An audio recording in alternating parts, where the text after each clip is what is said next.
Please আমাকে ছেড়ে দাও।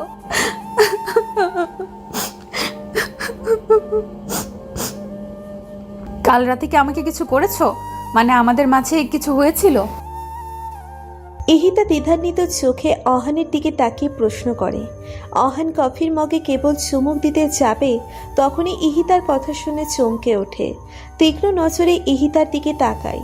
সদ্য বিয়ে করা অহানের বউ ইহিতা। কাল ওদের পারিবারিকভাবে বিয়ে হয়েছে।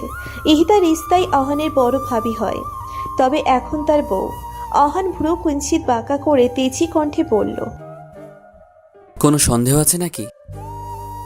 ইহিতা বলল, সন্দেহ কি হ্যাঁ ভেবে নিব নাকি না ভাববো? অত্যন্ত বিরক্ত সহিত অহান কফির মগ টেবিলের উপর রেখে দাঁড়িয়ে বলল, আপনি আমার ভাবি হন। ভাবি ছাড়া আমি আপনাকে কখনোই নিজের ওয়াইফ ভাববো না, এটা মনে রাখবেন। কথাটা বলে রুম থেকে হন হনিয়ে বেরিয়ে যায় অহান। ইহিতা অহানের রাগী চেহারা দেখে মৃদু হাসে। ছোট্ট অহান এখনো ছোট্টটি রয়ে গেছে। রাগ এখনো নাকের ডগাতেই জমানো। 3 বছর পরও শারীরিক কোনো পরিবর্তন হয়নি। যেমনটা আগে দেখেছিল ঠিক তেমনিই আছে অহান। ভাবনার জগৎ থেকে বেরিয়ে ইহিতা বিছানা গোছাতে থাকে। এই সংসারে ইহিতাই প্রথম পা রেখেছিল আরমানের হাত ধরে। তাদের বিয়ের 2 বছরের মাথায় আরমানের কার অ্যাক্সিডেন্টে মৃত্যু হয়। আরমান মারা যাওয়ার পর ইহিতা মানসিকভাবে পুরোপুরিভাবে ভেঙে পড়ে। অহানের বাবা মা যথেষ্ট ভালো মানুষ ছিলেন। ওরা 2 ভাই ছিল, আরমান অহান। তাদের মেয়ে না থাকার দরুন তারা নিজের মেয়ে হিসেবে ইহিতাকে এই বাড়িতেই রেখে দেয়। আরমান মারা গেছে 1 বছর হলো। এর মধ্যে শ্বশুর বাড়ি থাকতেই ইহিতার কয়েকটা বিয়ের সম্বন্ধ আসে। অহানের বাবা আজমল রহমান হামিদা বানুর সাথে আলাপ করে অহানের সাথে ইহিতার বিয়ের ব্যাপারে। হামিদা বানুও এমন কিছু একটা ভাবছিল, সেও এই বিয়েতে সহমত ছিলেন। ইহিতার বাবা মাকে খবর দিয়ে অহান ইহিতার বিয়ের কথা বললে তারাও দ্বিধাবোধ করে না, রাজি হয় এই বিয়েতে। কিন্তু আপত্তিকর বিষয় হলো অহানকে নিয়ে। অহান ছোট থেকে বড় হয় চায়নাতে। সেখানেই পড়াশোনা করার পর ড্রিম ছিল। ডিপ্লোমা ইঞ্জিনিয়ারিং সম্পূর্ণ করেছে। সেখানের একটি কোম্পানিতে জব করছে অহান। ভালো স্যালারি পাওয়ার কারণে অহান সেখানে সেটেলড হতে চায়। কিন্তু 2 দিন আগে ওর মা হামিদা বানু জরুরি তলব দিয়ে বাংলাদেশে আসতে বলে। অহান এত জরুরি তলবের মূল কারণ জানতে চাইলে হামিদা বানু বলে না। বাংলাদেশে আসলে বলা হবে বলে জানাই হামিদা বানু। অহান ছোট থেকে ওর মাকে প্রচণ্ড ভয় পায় এবং কি এখনও তার কথা অক্ষরে অক্ষরে পালন করে। কিন্তু আজমল রহমানের সাথে অহানের বন্ধুত্বের মতো সম্পর্ক।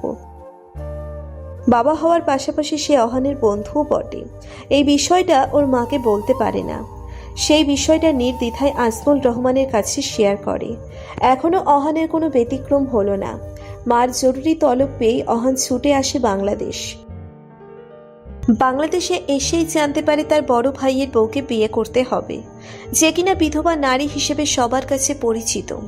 অহান তার মায়ের মুখের উপর না করতে পারেনি, কিন্তু আকার ইঙ্গিতে অনেকবার হামিদা বানুকে বোঝানোর চেষ্টা করেছে এই বিয়ে করতে পারবে না।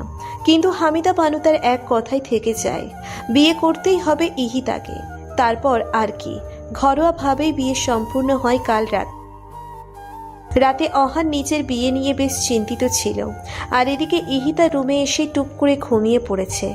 অহানকে যেন দেখেও না দেখার ভান ধরে এমনটা করছে। অহান এটা দেখে নিজেকে শান্ত করে। হুটহাট করে বিয়ে হওয়ার কারণে হাজারটা চিন্তা ভাবনা করতে করতে চোখ লেগে আসে। জার্নি করে আসার পর রেস্ট নেওয়ার সময়টুকু পায়নি বিয়ের কারণে, তাই চোখ বন্ধ করার সঙ্গে সঙ্গে সারা রাজ্যের ঘুম এসে জড়ো হয় অহানের চোখের পাতায়। ঘুমিয়ে যায় অহান। সকালে ইহিতার ঘুম ভাঙার আগে অহানের ঘুম ভেঙে যায়। সারা রাত চেয়ারে এক কাতে ঘুমাবার ফলে ঘাড়ে কিছুটা ব্যথা অনুভব করে। ইহিতা তখনও ঘুমে কাঁদা। বিরক্তিকর ভাব নিয়ে ইহিতার দিকে তাকিয়ে রুম থেকে বেরিয়ে কিচেনে চলে আসে। আজমল রহমান ও হামিদা বানুও তখন ঘুম থেকে ওঠেনি। ইহিতার বাবা মা কাল রাতেই চলে যায়। অহান টুকটাক রান্নাবান্নার কাজ পারে। সেই সুবাদে এক মগ ব্ল্যাক কফি বানিয়ে নিয়ে রুমে ফিরে আসে। রুমে এসে বিছানার দিকে তাকাতেই ইহিতাকে দেখতে পায় বসা। বিছানার উপর বসে মাথা নত করে বিড়বিড় করে কিছু একটা বলছে। অহানের তখন ইচ্ছে জাগে তাকে জিজ্ঞেস করতে, কিন্তু কাল রাতে একাই স্বার্থপরের মতো বিছানায় ঘুমিয়েছে। বিধায় কিছু না বলে সেই চেয়ারে এসে বসে। কফির মগে চুমুক দিতেই যাবে, জ্বরের বেগে ইহিতা অহানের কাছে এসে অদ্ভুত ধরনের প্রশ্ন ছুড়ে দেয়। এমন উদ্ভট প্রশ্ন শুনে কফি খাওয়া আর হলো না অহানের। চলে যায় রুম থেকে। কিছুক্ষণ নিজেদের বাগানে ঘোরাঘুরি করে ওর বাবার রুমে বসে। আজমল রহমান তখন রুমে একাই ছিল। আব্বু, এটা কি করলাম আম্মু? সকালে আসলাম আর রাতেই আমার বিয়ে দিয়ে দিল, তাও আবার ভাবির সঙ্গে। আজমল রহমান আহানকে হাতের ইশারা করে বলল, আস্তে কথা বলো, তোমার আম্মু শুনতে পাবে। কি আসতে বলবো? আম্মু কেন এমনটা করলো? চায়না থেকে আসার আগে কেন বলেনি আমাকে বিয়ের কথা? আগে বললে তো তুমি আসতে না, তাই তোমাকে জানানো হয়নি। আব্বু, তুমি বুঝতে পারছো আমার বিয়ে হয়ে গেছে, তাও ভাবির সাথে। তাতে কি হয়েছে? বিয়ে তো একদিন তুমি করতেই। তাছাড়া তোমার বিয়ের বয়সও হয়েছে। আর ইহিতা অনেক ভালো মেয়ে, ঠিক সব কিছু মানিয়ে নেবে। আব্বু, ভাবি আমার বড়। হ্যাঁ জানি, 1 বছরের বড়। এটা কোনো ব্যাপার না, আজকাল এগুলো কমন ব্যাপার। আমি এই বিয়ে মেনে নিতে পারবো না, কিছুতেই না। কে কি মানবে না শুনি? গম্ভীর কণ্ঠে কথাটা বলতে বলতে রুমে প্রবেশ করে হামিদা বানু। তীক্ষ্ণ নজর অহানের উপর পড়তেই চট করে দাঁড়িয়ে যায়। ওর আম্মুর এমন চাহনি দেখে অহান রীতিমতো ভয় পাচ্ছে। আজমল রহমান তার স্ত্রীর কাছে এসে বললেন, মানে অহন বলছে নতুন বিয়ে করেছে, কিভাবে কি মানিয়ে নেবে এই আর কি। হামিদা বানু আজমল রহমানের কথা শুনে অহনার দিকে তাকিয়ে বলে, তোমার আব্বু যা বলছে তা কি সত্যি? অহান মাথা নত করে উপরে নিচে দোলায়, যার উত্তর, হ্যাঁ। সেটা নিয়ে তোমাকে এত ভাবতে হবে না। ড্রয়িং রুমে এসো, নাস্তা রেডি। বলেই রুম ত্যাগ করলেন হামিদা বানু। অসহায় চোখে নিচের দিকে তাকিয়ে আছে অহান। আজমল রহমান তার ছেলের বিষয়টা বুঝতে পারছে। অহানের কাছে এসে কাঁধে হাত রাখতেই হাত সরিয়ে অহান রুম থেকে বের হয়ে যায়। অহান ড্রয়িং রুমে এসে চুপচাপ নাস্তা খেতে থাকে। ইহিতা এটা ওটা এগিয়ে দিচ্ছিল। অহানের একটা বিষয় খুব অবাক লাগে। অহান 1 বছর পর বাংলাদেশে এসেছে। হামিদা বানু তার নিজের ছেলেকে যত্ন আত্তি না করে ইহিতাকে করছে দেখে মনে হচ্ছে ইহিতা এ বাড়িতে আজ প্রথম এসেছে। ডিম ভাজা পরোটা অহনার সামনে দিয়ে ইহিতার প্লেটে উঠিয়ে দিচ্ছে। এসব দেখে অহান ইহিতার দিকে ক্ষোভ নিয়ে আর চোখে তাকায়। কোনো রকম খাবার খেয়ে রুমে চলে আসে। রাগে একা বিড়বিড় করে বলতে থাকে, এটাই দেখার ছিল, নিজের ছেলের চেয়ে ছেলের বউয়ের প্রতি এত মোহাব্বত। এটা কোনো কথা? ইহিতা চা হাতে রুমে প্রবেশ করে। অহানকে টেবিলে পা উঠিয়ে বসে থাকতে দেখে সামনে এসে বলে, অহান, পা নামাও। অহান কপাল থেকে হাত সরিয়ে কপাল কুঁচকে তাকায় ইহিতার দিকে। ইহিতা ঝাড়ি দিয়ে বলে, আমার দিকে তাকাতে নয়, চেয়ারের উপর থেকে পা সরাতে বলেছি। ঝাড়ি শুনে অহান চট করে মাথা নামিয়ে ফেলে। ইহিতা টেবিলের উপর চায়ের কাপ রেখে বলে, ঠান্ডা হওয়ার আগে চাটা খেয়ে নাও। আমি চা খাই না। এর নিচে যখন খেতেই হবে খাও। বলতে বলতে ইহিতা বিছানায় এসে বসে। অহান চরম বিরক্তি নিয়ে চায়ের কাপের দিকে তাকায়। ইহিতার ফোন হাতে নিয়ে অহানকে প্রশ্ন করে, তোমার কোনো গার্লফ্রেন্ড আছে? না। বয়ফ্রেন্ড? অহান চট করে ইহিতার দিকে ঘাড় ঘুরিয়ে তাকায়। ভ্রু কুঁচকে বলে, বয়ফ্রেন্ড? হ্যাঁ, বয়ফ্রেন্ড আছে। অবাক হয়ে চোয়াল জোড়া শক্ত করে বলে অহান, আশ্চর্য, আমার বয়ফ্রেন্ড থাকবে কেন? আমি শুনেছি বাইরের দেশগুলোতে ছেলেরাই নাকি ছেলেদের সাথে ডেটে যায়, তারা গার্লফ্রেন্ড বয়ফ্রেন্ডের কর্তব্য পালন করে। ভুল শুনেছেন। তাহলে তুমি বলতে চাইছো তোমার গার্লফ্রেন্ড বয়ফ্রেন্ড কোনোটাই নেই? না, নেই। বউ? যেখানে আমার গার্লফ্রেন্ডই নেই সেখানে বউ আসবে কোথা থেকে? কি আজগবি প্রশ্ন। সত্যিই নেই? না। এবার ইহিতা দাঁড়িয়ে গিয়ে রেগে কোমরে হাত রেখে বলে। তাহলে আমি কে? অহান এতক্ষণ বুঝতে পারল ইহিতার কথা পেঁচানোর মূল কারণ। অহানের মুখ থেকে স্বীকার করাতে চেয়েছিল ইহিতা ওর বউ, তার জন্য এত ঘুরিয়ে পিছিয়ে কথাগুলো বলেছে অহানকে। কি হলো বলো? ভাবি, এসব কি শুরু করেছেন? কাল রাতে আপনাকে বিয়ে করার কথা বললাম আম্মু। শুনে মাথায় বাস পড়লেও নিজেকে সামলে বিয়েটা করে নিলাম। জানি আপনি এখন আমার বউ, কিন্তু এটা কিভাবে সম্ভব? যাকে ভাবি বলে ডেকেছি সে এখন আমার রিস্তায় বউ হয়ে গেল। এটা কি মানা যায়? আগে তোমার ভাবি ছিলাম, এখন তোমার বউ। এতে সমস্যা তো দেখছি না আমি। বোঝার চেষ্টা করেন, আমি কিভাবে আপনাকে মেনে নিব? আপনি আমার বড়। অনলি 1 বছর, তাতে সমস্যা নেই। আমি যদি মেনে নিতে পারি, তোমারও মেনে নিতে হবে। এতক্ষণ অহান কাকে কি বলল? সে তো মানতেই চাইছে না কিছু, সব কিছু মেনে নিয়েছে। আগে পরে কিছু বলে লাভ হবে না বলে মনে হচ্ছে না অহানের। এক হাত কোমরে রেখে আর এক হাতের আঙ্গুল কপালে বোলাতে থাকে।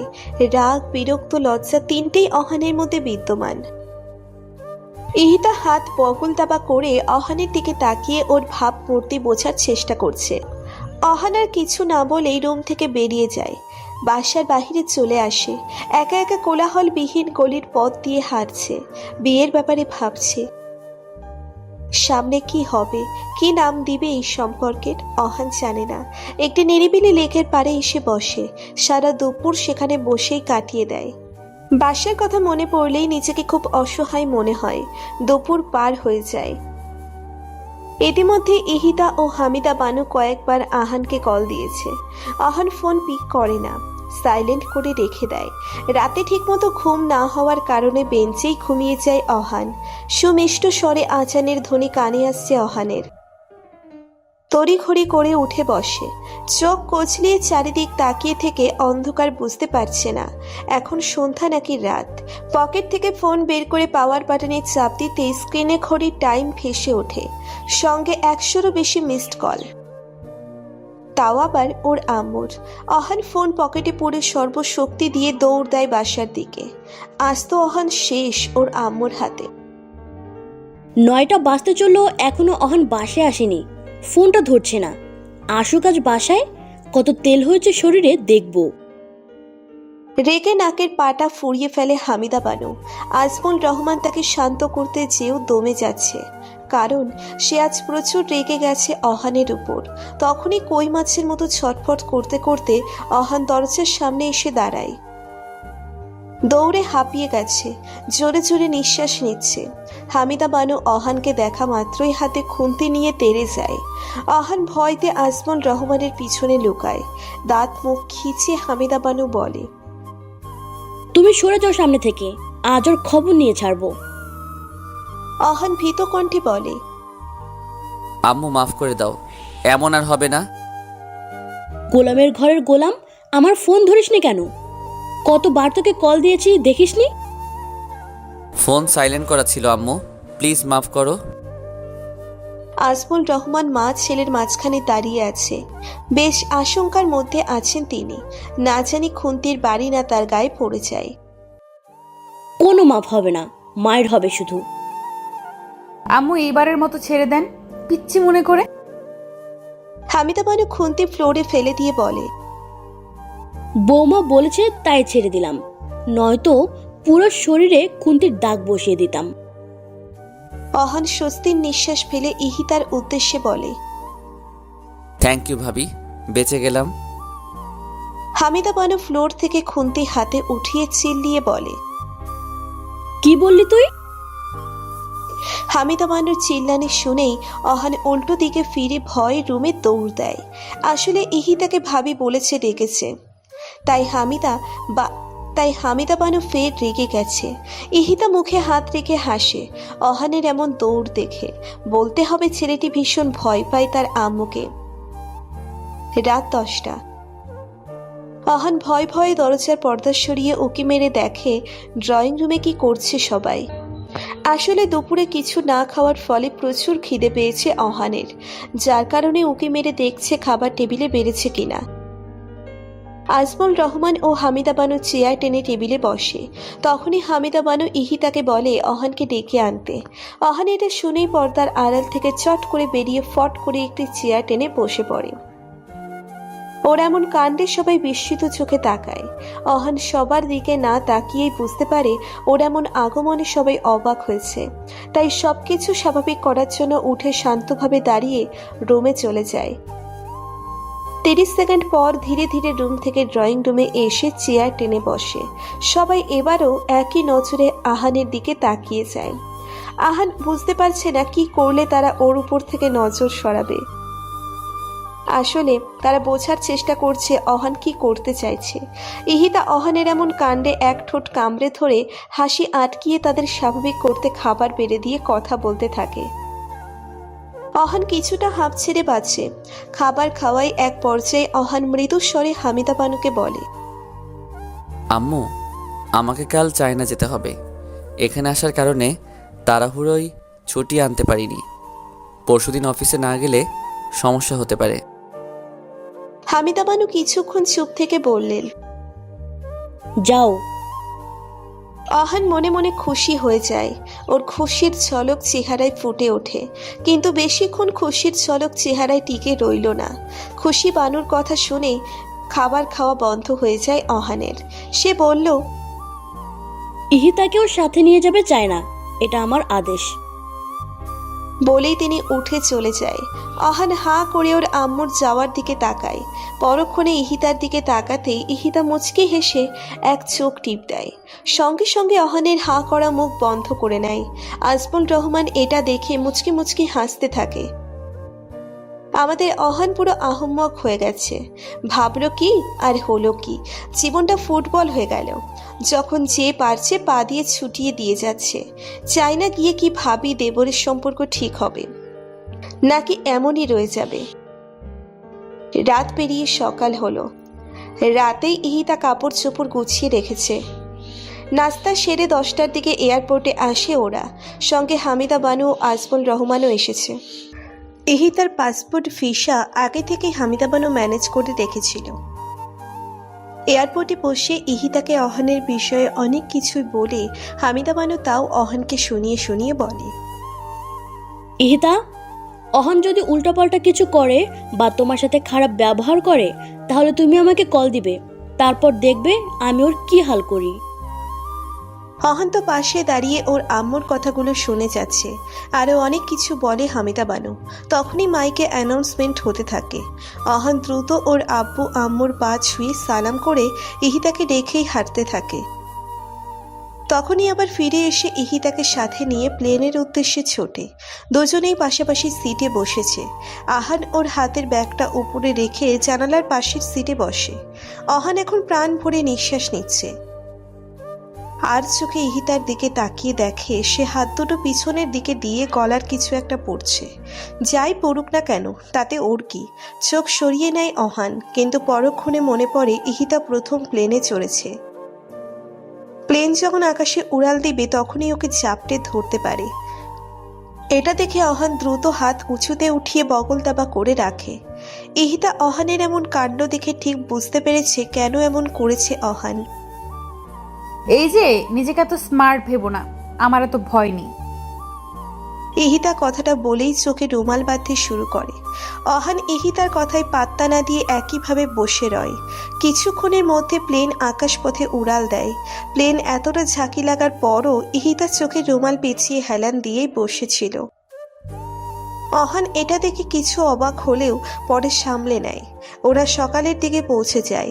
বাংলাদেশে তখন রাত। এয়ারপোর্ট থেকে বেরিয়ে আসতেই ইহিতার দিকে কিছু লোক অদ্ভুতভাবে তাকিয়ে থাকে।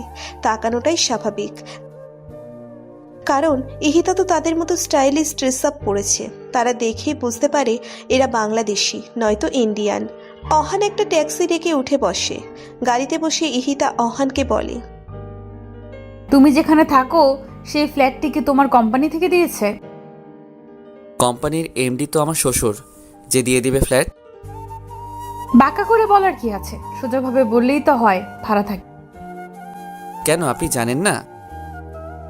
না।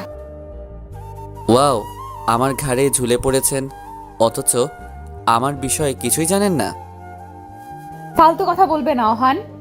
আর তোমার মতো অসভ্য ছেলের বিষয়ে জানার আমার কোনো ইচ্ছে নেই। অহান রেগে সোজা হয়ে বসে, আঙ্গুল তুলে বলে, আমি অসভ্য?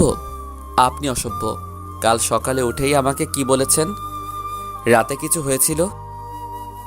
হ্যাঁ বলেছি তো। তো মানে? আরে আমি সহজ সরল বাচ্চা ছেলে, ইন্টিমেট মানে কি সেটাও বুঝি না, আর আপনি আমাকে এসব জিজ্ঞেস করছেন? লজ্জা করেন আপনার? যত সব ফাউল। ইহিতা অহানের একটু সামনে গিয়ে ঘাড় কাত করে আস্তে করে বলে, তাহলে বন্ধের দিন ফ্ল্যাটে মেয়ে মানুষ নিয়ে এসে কি লুডো খেলো? ইন্টিমেট মানে বোঝো না? এমনিতেই ইহিতা অহানের কাছে এসেছে দেখে পিছনে সরে গেছে অহান। এখন আবার ওর বলা কথাটা শুনে অহানের চোখ রসগোল্লার মতো বড় হয়ে যায়। ইহিতা পিছিয়ে এসে বলে, এত বড় করে তাকালে চোখের মনি খুলে আমার হাতে এসে পড়বে। অহান বড় নিঃশ্বাস নিয়ে খুব কষ্টে একটা ঢোক গেলে স্লোলি ভাবে সামনে তাকায়। এমন ভাবে বসে রয় দেখে মনে হচ্ছে পাশে শান্তশিষ্ট লেজ বিশিষ্ট একটি বিড়ালের বাচ্চা বসে আছে। অহানের এমন অবস্থা দেখে ইহিতা মনে মনে বলে, জাস্ট শুরু করলাম, তোমার সব খারাপ অভ্যাসগুলো আস্তে আস্তে খোলাসা করবো আহান। ইহিতা ভাবি কিভাবে জানলো আমি মেয়েদের সাথে ইন্টিমেট হই বন্ধের দিন? তাহলে সে কি আমার উপর নজর রাখছে? যতটা সহজ সরল ভেবেছিলাম সে তো তার চেয়েও কঠিন। আমার বাকি খারাপ কাজ? না না, আমাকে জানতে হবে সেগুলো জানে কি না। এসব যদি আম্মুর কানে যায় তাহলে সে নিশ্চয়ই আমার পিছনে লোক লাগিয়েছে। মনে মনে কথাগুলো বলে ঢোক গেলে অহান। অনেকক্ষণ পর ওরা বাসায় চলে আসে। অহান ব্যাগ নিয়ে সিঁড়ি বেয়ে উপরে ওঠে। বিল্ডিংটা 5 তলা ছিল। অহান থাকে 2 তলায়। ফ্ল্যাটের সামনে এসে চাবি দিয়ে দরজা খুলে ভেতরে প্রবেশ করে। ভেতরে এসে ইহিতার মেজাজ বিগড়ে যায়। পুরো ঘর অপরিষ্কার। চিপস, জুস, নুডলস ইত্যাদি আরও অনেক কিছুর খোসা এখানে সেখানে ফেলানো। 2টা রুম, বাম দিকের রুমের সঙ্গে কিচেন, মাঝখানে ছোট্ট একটা ড্রয়িং রুম। ঘরের ভিতরে আলো বাতাস আসার কোনো পদ্ধতি নেই। অল টাইম লাইট জ্বালানো থাকে। তবে ঘর বেশ ঠান্ডা। ইহিতা অহানের দিকে ডাকি চোখে তাকাতেই অহান মুখে হাসি রেখা টেনে বলে, ব্যাচেলর সংসার, তাই এমন। বাকিটা শোনার আগেই ইহিতা কিচেনে আসে। সেখানে একই অবস্থা, আধোয়া থালা বাসন, চামচ, কড়াই আরও অনেক কিছু বেসিনে রাখা। কিচেন থেকে অহানের রুমে আসে। পুরো রুমে কাপড় চোপড় এখানে ওখানে ফেলানো। জুতোর কোনো ঠিকানা নেই, মানে রুম পুরো গরুর ঘরের মতো। ইহিতা পরের রুমের দরজা খুলে দেখে এই রুমটা মোটামুটি গোছানো। দরজা বন্ধ করে ড্রয়িং রুমে এসে ফোনের দিকে তাকিয়ে বলে, বুঝতে পেরেছি, আম্মুর কাছে একটা কল দিতে হবে। কথাটা অহান শোনা মাত্রই ইহিতার কাছে এসে মিনতির স্বরে বলে, প্লিজ ভাবি, সরি ইহিতা, আম্মুর কাছে কল দিবেন না। আমি কথা দিচ্ছি 4 ঘন্টার মধ্যেই ঘর একদম চকচকে করে ফেলবো। প্লিজ কল দিবেন না। সত্যি তো? পাক্কা সত্যি। তাহলে কলেজে গেলে পড়ো। বলেই ইহিতা ওর ট্রলি নিয়ে গোছানো রুমে আসে। অহান ধপ করে ছোট সোফায় বসে পড়ে। কান্না ফেস বানিয়ে বলে, যা করতে পছন্দ করি না তাই আজ করতে হবে। কোথায় ফেসে গেলাম দয়াল। ইহিতা চিল্লিয়ে রুম থেকে বলে, অহান, কাজ শুরু করেছো? অহান ইহিতার কথা শুনেই চট করে দাঁড়িয়ে ঘর গোছানোর কাজে লেগে পড়ে। প্রথমে সব ময়লা একটি পলিথিনে ওঠাতে থাকে। তারপর ঝাড়ু দিয়ে রান্নাঘরে থাকা আধোয়া থালা বাসন ধুতে থাকে। এরই মধ্যে ইহিতা কিচেনে আসে ঠান্ডা পানি খাওয়ার জন্য। অহানকে থালা বাসন ধুতে দেখে ওর দিকে তাকাতে তাকাতে ফ্রিজ খোলে। অহান ইহিতাকে ফ্রিজ খুলতে দেখেই চোখ মুখ কুচকিয়ে অন্যদিকে তাকায়। ইহিতা ফ্রিজ খোলার সাথে সাথে থ হয়ে যায়। কিছুক্ষণ ফ্রিজের দিকে তাকিয়ে থেকে অহানের দিকে ক্রোধিত চোখে তাকায়। অহান তখন ঘাড় অন্যদিকে ঘুরিয়ে থালা বাসন মাজছিল। ইহিতা ঠাস করে ফ্রিজ লাগিয়ে চিল্লিয়ে চিল্লিয়ে বলে, গাধা দেখেছি, কিন্তু তোমার মতো এমন গাধা আমি আগে কখনো দেখিনি। অহান ঠিক একভাবেই দাঁড়িয়ে থালা বাসন মাজছে, কোনো প্রতিক্রিয়া নেই, জানে এসব এখন শুনতেই হবে। ইহিতা ফের চিল্লিয়ে চিল্লিয়ে বলে, যেমন নোংরা ঘর করে রাখে তেমন ফ্রিজটাও নোংরা করে রেখেছো। কি কি আবর্জনা রেখেছো ফ্রিজের মধ্যে! পচা সবজি, খালি ক্যান, খালি পানি, তার সাথে দুধের বোতল, বাসি তরকারি, ডিমের খোসা, এমনকি দাঁত মাজার পেস্ট, ব্রাশও সেখানে রেখে দিয়েছো। ছি! অহানের কোনো পরিবর্তন হয়নি, একইভাবে দাঁড়িয়েই থালা বাসন ধুতে ব্যস্ত। তুমি এত নোংরা কবে থেকে হলে? সবার সামনে তো খুব স্মার্টনেস দেখাও, আর ভেতরে নোংরা কোথাকার। ইহিতার কথা এবার পাল্টা জবাব দেয় অহান, থালা বাসন হাত থেকে ঠাস করে রেখে বলে, আমার ঘর, আমার রুম, আমার ফ্রিজ, আমি যা মন চাই তাই করতে পারবো, তাতে আপনার কি? আমাকে নোংরা বলার আপনি কে?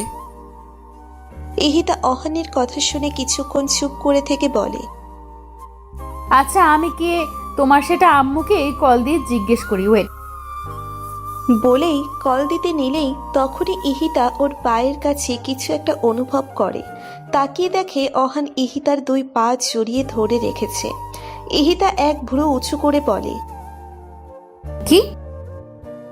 অহান গানের সুর মিলিয়ে ইহিতাকে বলে, ভাবি গো, আম্মুরে বইলেন না, আম্মু আমাকে পিটাইয়া তক্তা বানাবে। ও ভাবি গো, মাফ করেন। ইহিতা মুখে হাত রেখে মিটমিটিয়ে হাসে। ওর এখন মন চাইছে খিলখিল করে হাসছে অহানের কাণ্ড দেখে, কিন্তু কোনো রকম হাসি থামিয়ে ভারী কণ্ঠে বলে, ওঠো। না, আগে বলেন আম্মুরে কল দিবেন না। আচ্ছা যাও, কল দিব না।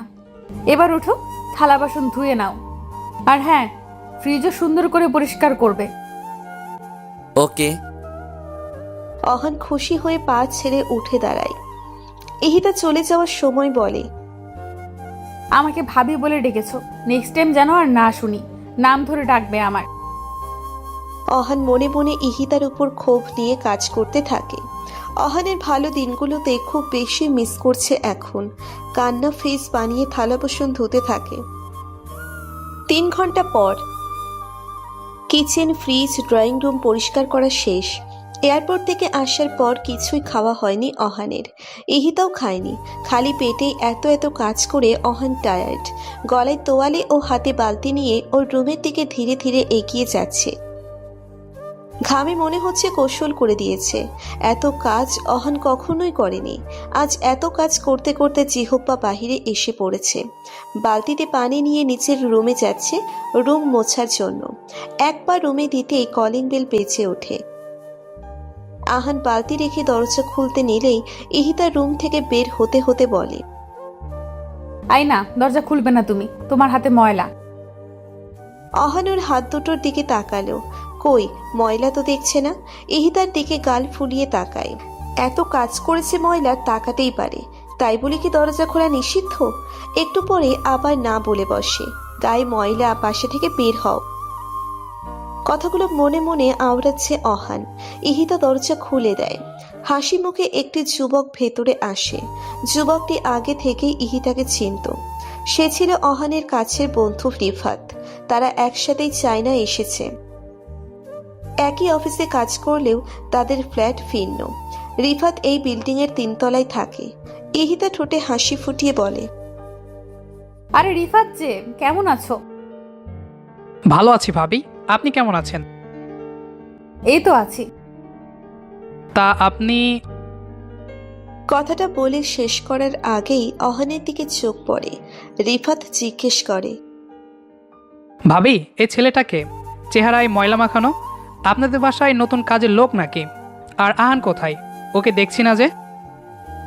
ইহিতা প্রথম হেসে দিয়েও আবার মুখে হাত রেখে হাসি থামায়। বলে, অহান এখানে সেখানেই আছে, ভেতরে এসো, বসো। না ভাবি, আমি এখন বসবো না। দেখে মনে হচ্ছে ঘর পরিষ্কার করা হচ্ছে। ভালো করে পরিষ্কার করান। অহান শালায় জন্মের নোংরা, ঘর অপরিষ্কারই রেখে দেয়। আমি যাই, পরে আসবো না আবার। বলেই রিফাত দ্রুত বাসা থেকে বের হয়ে যায়। আসলে রিফাত জানতো এটাই অহান, তাই একটু মজা নিয়ে গেল অহানের সাথে। ইহিতা মিটমিটিয়ে হেসে দরজা বন্ধ করে দেয়। অহান রিফাতের কথায় ডাকে ফুসফুস করছে। কাজ করতে করতে চেহারায় হাল খারাপ হয়ে গেছে অহানের। তাহলে বুঝুন কত কাজ করেছে আজ অহান। ইহিতা ভারী কণ্ঠে বলে, এইভাবে দাঁড়িয়ে না থেকে তাড়াতাড়ি ঘর মুছে গোসল করে এসো। চেহারার যে হাল করেছো তাতে রিফাতের কথাই সত্যি ছিল। কথাটা বলে ইহিতা এক মুহূর্ত না দাঁড়িয়ে চলে আসে রুমে। অহান বেচারা বালতি নিয়ে এক বুক কষ্ট নিয়ে রুমে চলে আসে। কান্না ফেস বানিয়ে রুম জোরে জোরে মুছতে থাকে। সময় কেটে যায়, 1টা বেজে গেছে। ইহিতা গোসলে অনেক আগেই করে নিয়েছে। এদিকে অহান গোসল করে তোয়ালে পেঁচানো অবস্থায় শুয়ে পড়ে বিছানায়। আজ অনেক কাজ করেছে সে।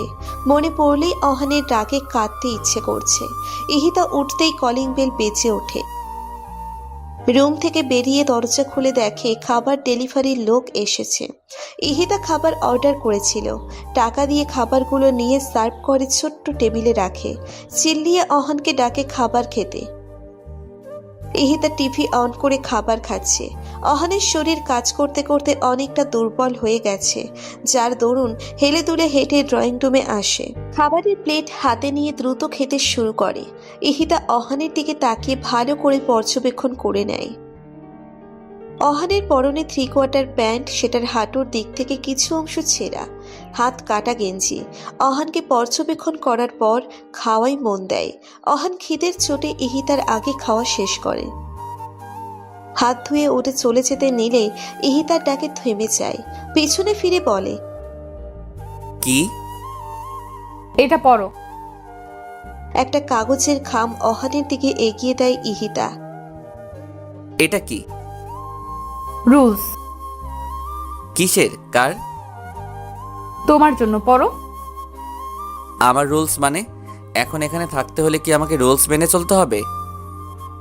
ইহিতা পানির মগ টেবিলের উপর রেখে বলে, অবশ্যই। পারবো না। আমি পারবো। কি? আম্মুকে কল দিন। অহান কথাটা শুনেই রাগে চোয়াল জোড়া শক্ত করে ফেলে। অনিচ্ছা সত্ত্বেও কাগজের খাম হাতে নিয়ে খুলে পড়তে থাকে। রুলসের 1 নাম্বারটি ছিল প্রতিদিন সকালে যথারীতি সময় উঠে নাস্তা তৈরি করতে হবে, তারপর অফিসে যাবে। দুপুর ও রাতের রাস্তা ইহিতাই করবে।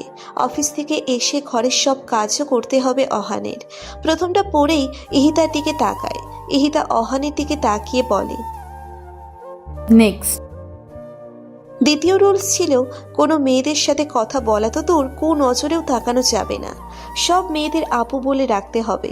তৃতীয় রুলস ছিল কোনো ধরনের নেশা জাতীয় দ্রব্য পান করা যাবে না, সেটা সিগারেটই হোক না কেন।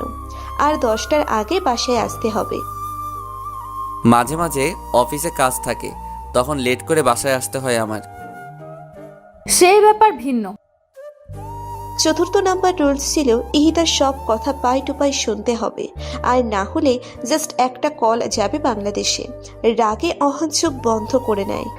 রাগে নিঃশ্বাস ফেলে টেবিলের উপর 2 হাত রেখে ইহিতার দিকে ঝুঁকে চেহারা সামনে গিয়ে বলে, যদি আমি আপনাকে এখানে মেরে গুম করে দেই বা আপনার ফোন ছিনিয়ে নেই, তারপর তো আম্মুর সাথে যোগাযোগ করতে পারবেন না, তখন?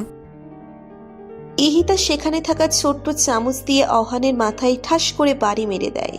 অহান চামচের বাড়ি খেয়ে ইহিতার কাছ থেকে সরে এসে মাথায় হাত বুলাতে থাকে। ইহিতা টেবিলের নিচ থেকে ফোন বের করে টেবিলের উপর রেখে লাউড স্পিকারে দেয়। তখনই ফোনের অপর পাশ থেকে হামিদা বানুর ছাজালো কণ্ঠের স্বর শোনা যায়, নবাবজাদার ঘরে হারামজাদা, তোর এত বড় সাহস, তুই আমার মাইরা গুম করে ফেলবি বলছিস, আবার ফোন ছিনিয়ে নিবি? তোরে আমি ব্লেন্ডারে ভরে জুস বানিয়ে খাবো।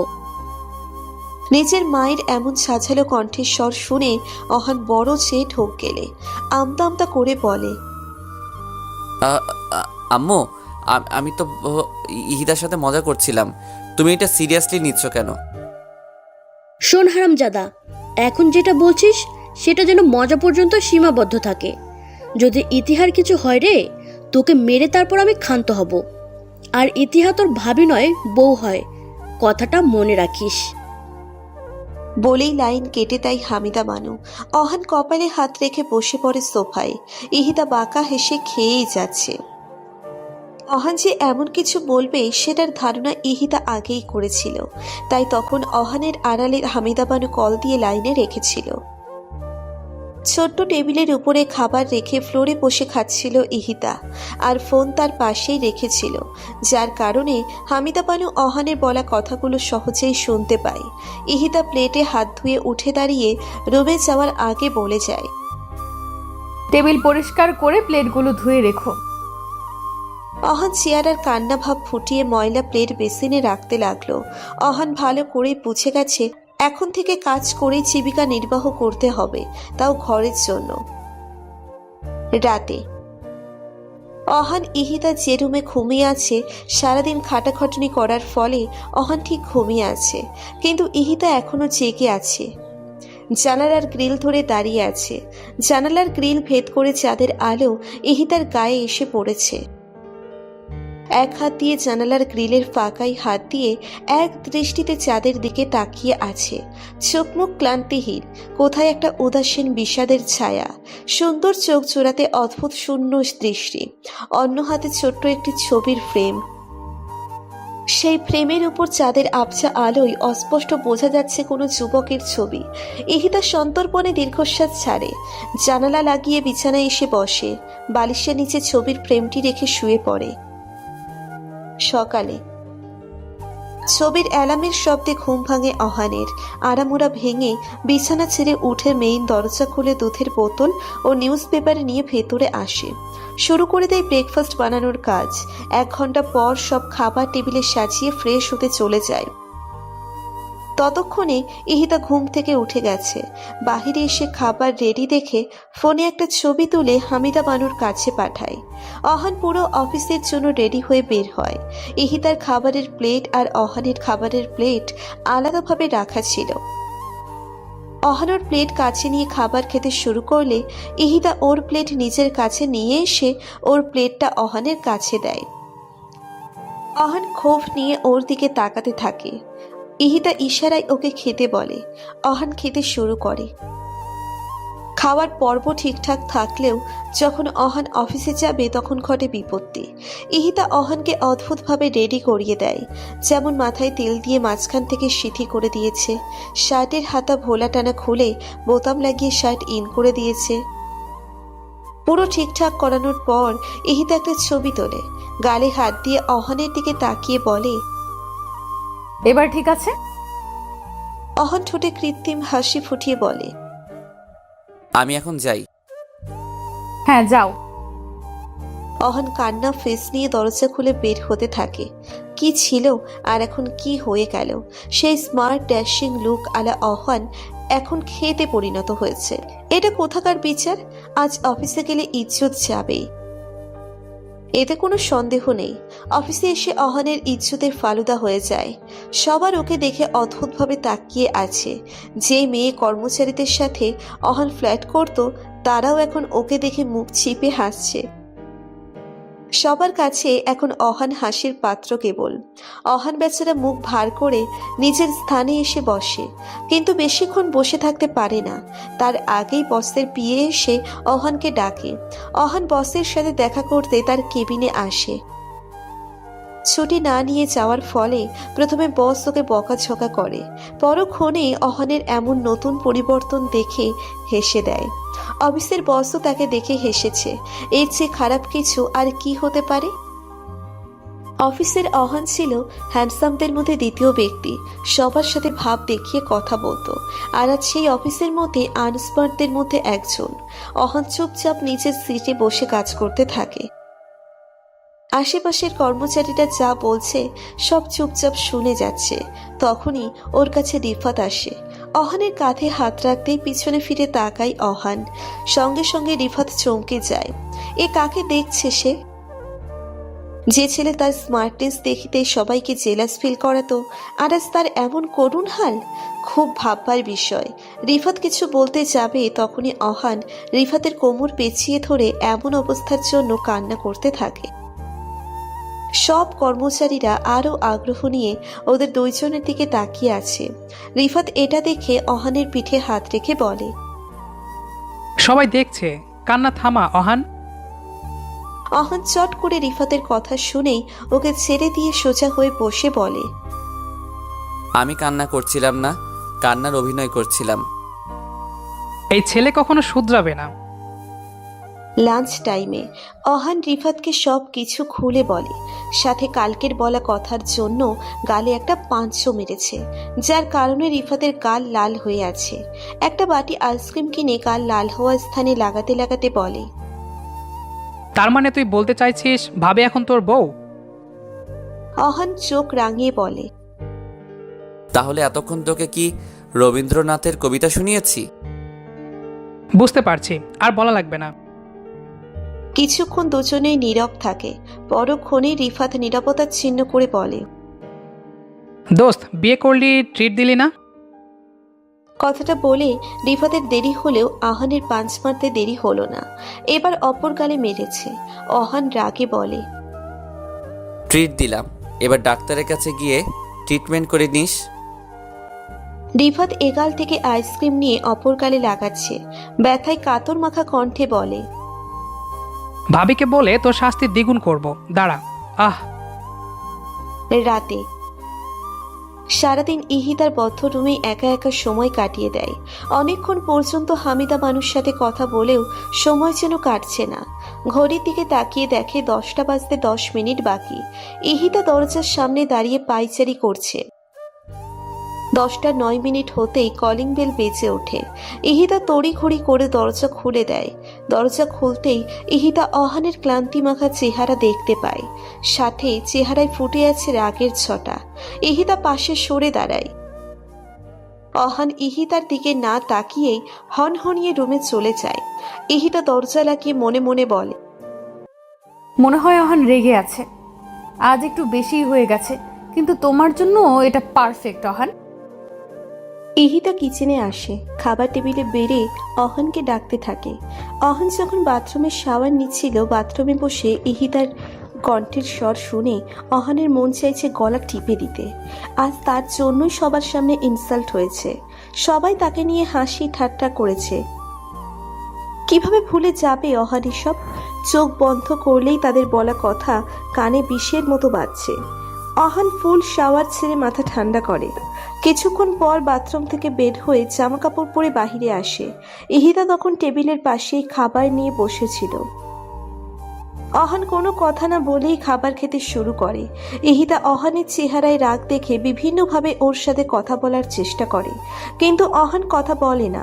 ইহিতা এবার মুচকি হাসে, উঠে দাঁড়িয়ে অহানের পাশে বসে। অহান ঘাড় ঘুরিয়ে ভ্রু কুঁচকে ইহিতার দিকে তাকায়। ইহিতা সুইট স্মাইল দিয়ে অহানের গাল টেনে দিয়ে বলে, রাগ করে না অহান বাবু, কিনে দেব কমলা লেবু। অহান ইহিতার এমন কবিতা শুনে বিরক্ত হয়ে ওর গাল থেকে হাত সরিয়ে বসা থেকে উঠে রুমে গিয়ে ঠাস করে দরজা লাগিয়ে দেয়। ইহিতা অহানের এমন ব্যবহারে মৃদু হাসে। অহানের এমন রাগের সাথে ইহিতা অনেক আগে থেকেই পরিচিত, তাই ওর কাছে এগুলো কোনো ব্যাপার না। বাড়তি খাবারগুলো ফ্রিজে রেখে থালা বাসন নিচেই ধুয়ে রাখে। তারপর ড্রয়িং রুমের লাইট নিভিয়ে রুমে চলে আসে। বিছানায় বসে বালিশের নিচ থেকে সেই ফটো ফ্রেমটি বের করে। গলায় হাত দিয়ে চেইন সহ লকেটটি দেখতে থাকে। এটা আরমান ওকে বাসর ঘরে দিয়েছিল। আরমানের মৃত্যুর পর খুলে রেখেছিল, কিন্তু সেদিন প্লেনে বসে এটা গলায় পরে নেয়। কেন জানি খুব পড়তে মন চাইছিল। টেবিল লাইট নিভিয়ে ফটো ফ্রেমটি বুকের সাথে জড়িয়ে শুয়ে পড়ে ইহিতা। সকাল থেকে হামিদা বানু আজমল রহমানের সাথে চিল্লাচিল্লি করছে। এত করে তাকে চিনি কম খেতে বললেও কথা শোনানো যায় না তাকে। আজমল রহমানের ডায়াবেটিস, তাই হামিদা বানু তাকে চিনি কম খেতে বললেও সে তার বারণ শোনে না। এই জন্য সকাল থেকেই চিল্লাচিল্লি শুরু করেছে সে। আজমল রহমান বেশ আরামে কানে তুলো গুজে ইজি চেয়ারে বসে পেপার পড়ছে। হামিদা বানুর কথা সে কিছু শুনছে না। সকালে অহানের ডাকে ইহিতার ঘুম ভাঙে। বিছানা থেকে উঠতেই মাথাটা চক্কর দেয়। কিছুক্ষণ বসে থেকে তারপর ফ্রেশ হয়ে বাহিরে আসে। আজ বেশ লেট হয়ে গেছে অহানের, তাই ইহিতাকে রেখেই নাস্তা খাচ্ছে অহান। ইহিতা নাস্তা খেতে বসার আগে অহান পানি খেয়ে দরজা খুলে বের হতে নেয়, কিন্তু পেছন থেকে ইহিতার ডাকে থেমে যায়। অহান প্রচুর বিরক্ত হচ্ছে। সে জানে ইহিতা কেন তাকে ডেকেছে, আবার কালকের মতো ক্ষেত বানাবে, কিন্তু ইহিতা এমন কিছু করে না আজ। অহানের সামনে এসে চুলগুলো হাত দিয়ে ঠিক করে নেয়, শার্টের কলায় নামিয়ে হাতের বোতাম লাগিয়ে দেয়। তারপর অহানের কাছ থেকে দূরে সরে চোখের ইশারায় যেতে বলে। অহান দ্রুত চলে যায়। সিঁড়ি দিয়ে নামতে নামতে অহান হাত ঘড়ি দেখতে থাকে। আজ অনেক লেট সে। ট্যাক্সি করে কোনো মতে অফিসে পৌঁছেই কারোর সাথে কথা না বলে নিজের কাজ করতে থাকে। আজকে আর কেউ অহানকে দেখে হাসাহাসি করেনি, সব কিছু স্বাভাবিকই ছিল। ইহিতা ফ্ল্যাট থেকে নিচে নেমে বাহিরের পরিবেশটা দেখছে। সব কিছু ভিন্ন হতেই হবে, কারণ এটা তো আর বাংলাদেশ নয়। পাশের বিল্ডিংয়ের কিছু বাচ্চারা বল নিয়ে খেলছে। ইহিতা বাচ্চাদের দিকে কিছুক্ষণ তাকিয়ে থাকে। তখনই একজন যুবক ও যুবতী তাদের দুজনকে কথা কাটাকাটি করতে দেখে তাদের মধ্যে কোনো বিষয় নিয়ে ঝগড়া লেগেছে। ছেলেটি মেয়েটিকে মানানোর চেষ্টা করছে, কিন্তু মেয়েটি গাল ফুলিয়ে অভিমান নিয়ে দাঁড়িয়ে আছে। তাদেরকে দেখে ইহিতার বুক চিরে দীর্ঘশ্বাস বেরিয়ে আসে। ঠোঁটে বিষাদময় হাসি ফুটিয়ে বাসার ভেতর চলে যায়। সিঁড়ি বেয়ে উঠতে উঠতে ইহিতার চোখ থেকে পানি ঝরতে থাকে, কিন্তু ইহিতা তোয়াক্কা করে না। এক পর্যায়ে ইহিতা সিঁড়িতে বসে পড়ে, হো হো করে কেঁদে দেয়। চাপা কান্না জিয়ার বুকের মাঝে দমিয়ে রাখতে পারছে না। খুব মনে পড়ছে আরমানের কথা, তার সাথে কাটানো মুহূর্তের কথা। এখন নিজেকে বড্ড একা মনে হচ্ছে। তাকে সামলানোর মতো এখানে কেউ নেই, সে একা। লাঞ্চ টাইমে অহান একা বসে কিছু একটা ভাবতে থাকে। রিফাত পাশে বসেই নীরবে কফি খেয়ে যাচ্ছে। আমার ভালো দিনগুলো সে মাটি করে দিয়েছে। না পারি মেয়েদের সাথে ঠিক করে কথা বলতে, না পারবো ফুর্তি করতে। কয়দিন ধরে নেশাও করতে পারছি না। ইয়াবার প্যাকেট কাল রাতে রুমে খুঁজে পাইনি। নিশ্চয়ই ইহিতা ভাবে ফেলে দিয়েছে। এমন ভাবে চলতে দিলে হবে না, আমি পুরো বরবাদ হয়ে যাব। আমাকে কিছু করতে হবে। আজকে থেকে সে নয়, বরং আমি তাকে জ্বালাবো। কিভাবে সেটা সে বুঝতেই পারবে না। অহানের ভাবনা চেত ঘরে রিফাতের ডাকে। অহান ভাবনাকে পাশে ফেলে কফি খেতে থাকে। আজ অহান আর রিফাত বাসায় তাড়াতাড়ি ফিরেছে। অহান ফ্রেশ হয়ে ওর প্রথম কাজ আইডিয়া কাজে লাগায়। ড্রয়িং রুমে লম্বা করে সয়াবিন তেল ফেলে রাখা। মনে মনে অহান ইহিতার পড়ে যাওয়ার দৃশ্যের কথা ভেবে বেশ খুশি হয়। তেলের বোতল জাগা মতো রেখে শয়তানি হাসি দিয়ে রুমে এসে দরজা লাগিয়ে অপেক্ষা করতে থাকে। ইহিতা বাইরে এসে ড্রয়িং রুমের ফ্লোরে পা রাখতে যাবে, তখনই কিছু একটা দেখতে পায়। বসে হাত দিয়ে দেখে এটা তেল। ইহিতা মুচকি হাসে। ভালো করেই বুঝতে পারে এটা কার কাজ আর কেন করেছে। ইহিতা অহানের আইডিয়াকে একটু ভিন্ন দিকে মোড় ঘুরিয়ে দেয়। ওর রুমের সামনে তেল ফেলে রাখে, তারপর রুমে চলে আসে। অনেকক্ষণ পরও অহান ইহিতার চিৎকারের আওয়াজ শুনতে পাচ্ছে না দেখে রেগে যাচ্ছে। দরজা খুলে এক পা বাহিরে রাখতেই থপাস করে চিৎপাত হয়ে পড়ে যায় অহান। কিছু পড়ে যাওয়ার শব্দ শুনে ইহিতা রুম থেকে বের হয়। দরজার সামনে দাঁড়িয়ে ইহিতা অহানের দিকে গম্ভীর মুডে তাকিয়ে থাকে। অহান কোমরে হাত রেখে ওর আম্মুকে ডাকছে। ইহিতাকে দেখে শান্ত ভঙ্গিতে বলে, পানি ছিল তাই স্লিপ কেটে পড়ে গেছি। শুনেই ইহিতা রুমে চলে আসে। রুমে এসে মুখে হাত দিয়ে থাকে। অহান চিত হয়ে শুয়ে পড়ে। মনে মনে বলে, কে পড়ার কথা ছিল আর কে পড়ে গেল, এই আইডিয়া ক্যান্সেল। সকালে ইহিতা তাড়াতাড়ি ঘুম থেকে উঠেছে। অহান ইহিতাকে উঠতে দেখে ও নতুন প্ল্যান শুরু করে। ফ্রিজের লাইনের তারের সাথে কিছু একটা করে লাইন তার কেটে দেয়। ইহিতা যখন কিচেনে আসছিল তখন অহানকে ফ্রিজের কাছে বসে থাকতে দেখে আড়ালে লুকিয়ে যায়। ইহিতা বুঝতে পারে অহানকে নতুন কোনো ফাঁদে ফেলার চেষ্টা করছে। ঈশিতা হাসে। অহানুর কাজ সেরে ডিম অমলেট বানাতে শুরু করে। এখন অহান ইহিতার কিচেনে আসার অপেক্ষা করছে। অহানের অপেক্ষা অবসান ঘটে। ইহিতা কিচেনে এসে অহানের দিকে তাকিয়ে ফ্রিজ থেকে একটি ঠান্ডা পানির বোতল বের করে নিয়ে চলে যায়। অহান বোকা হয়ে যায়।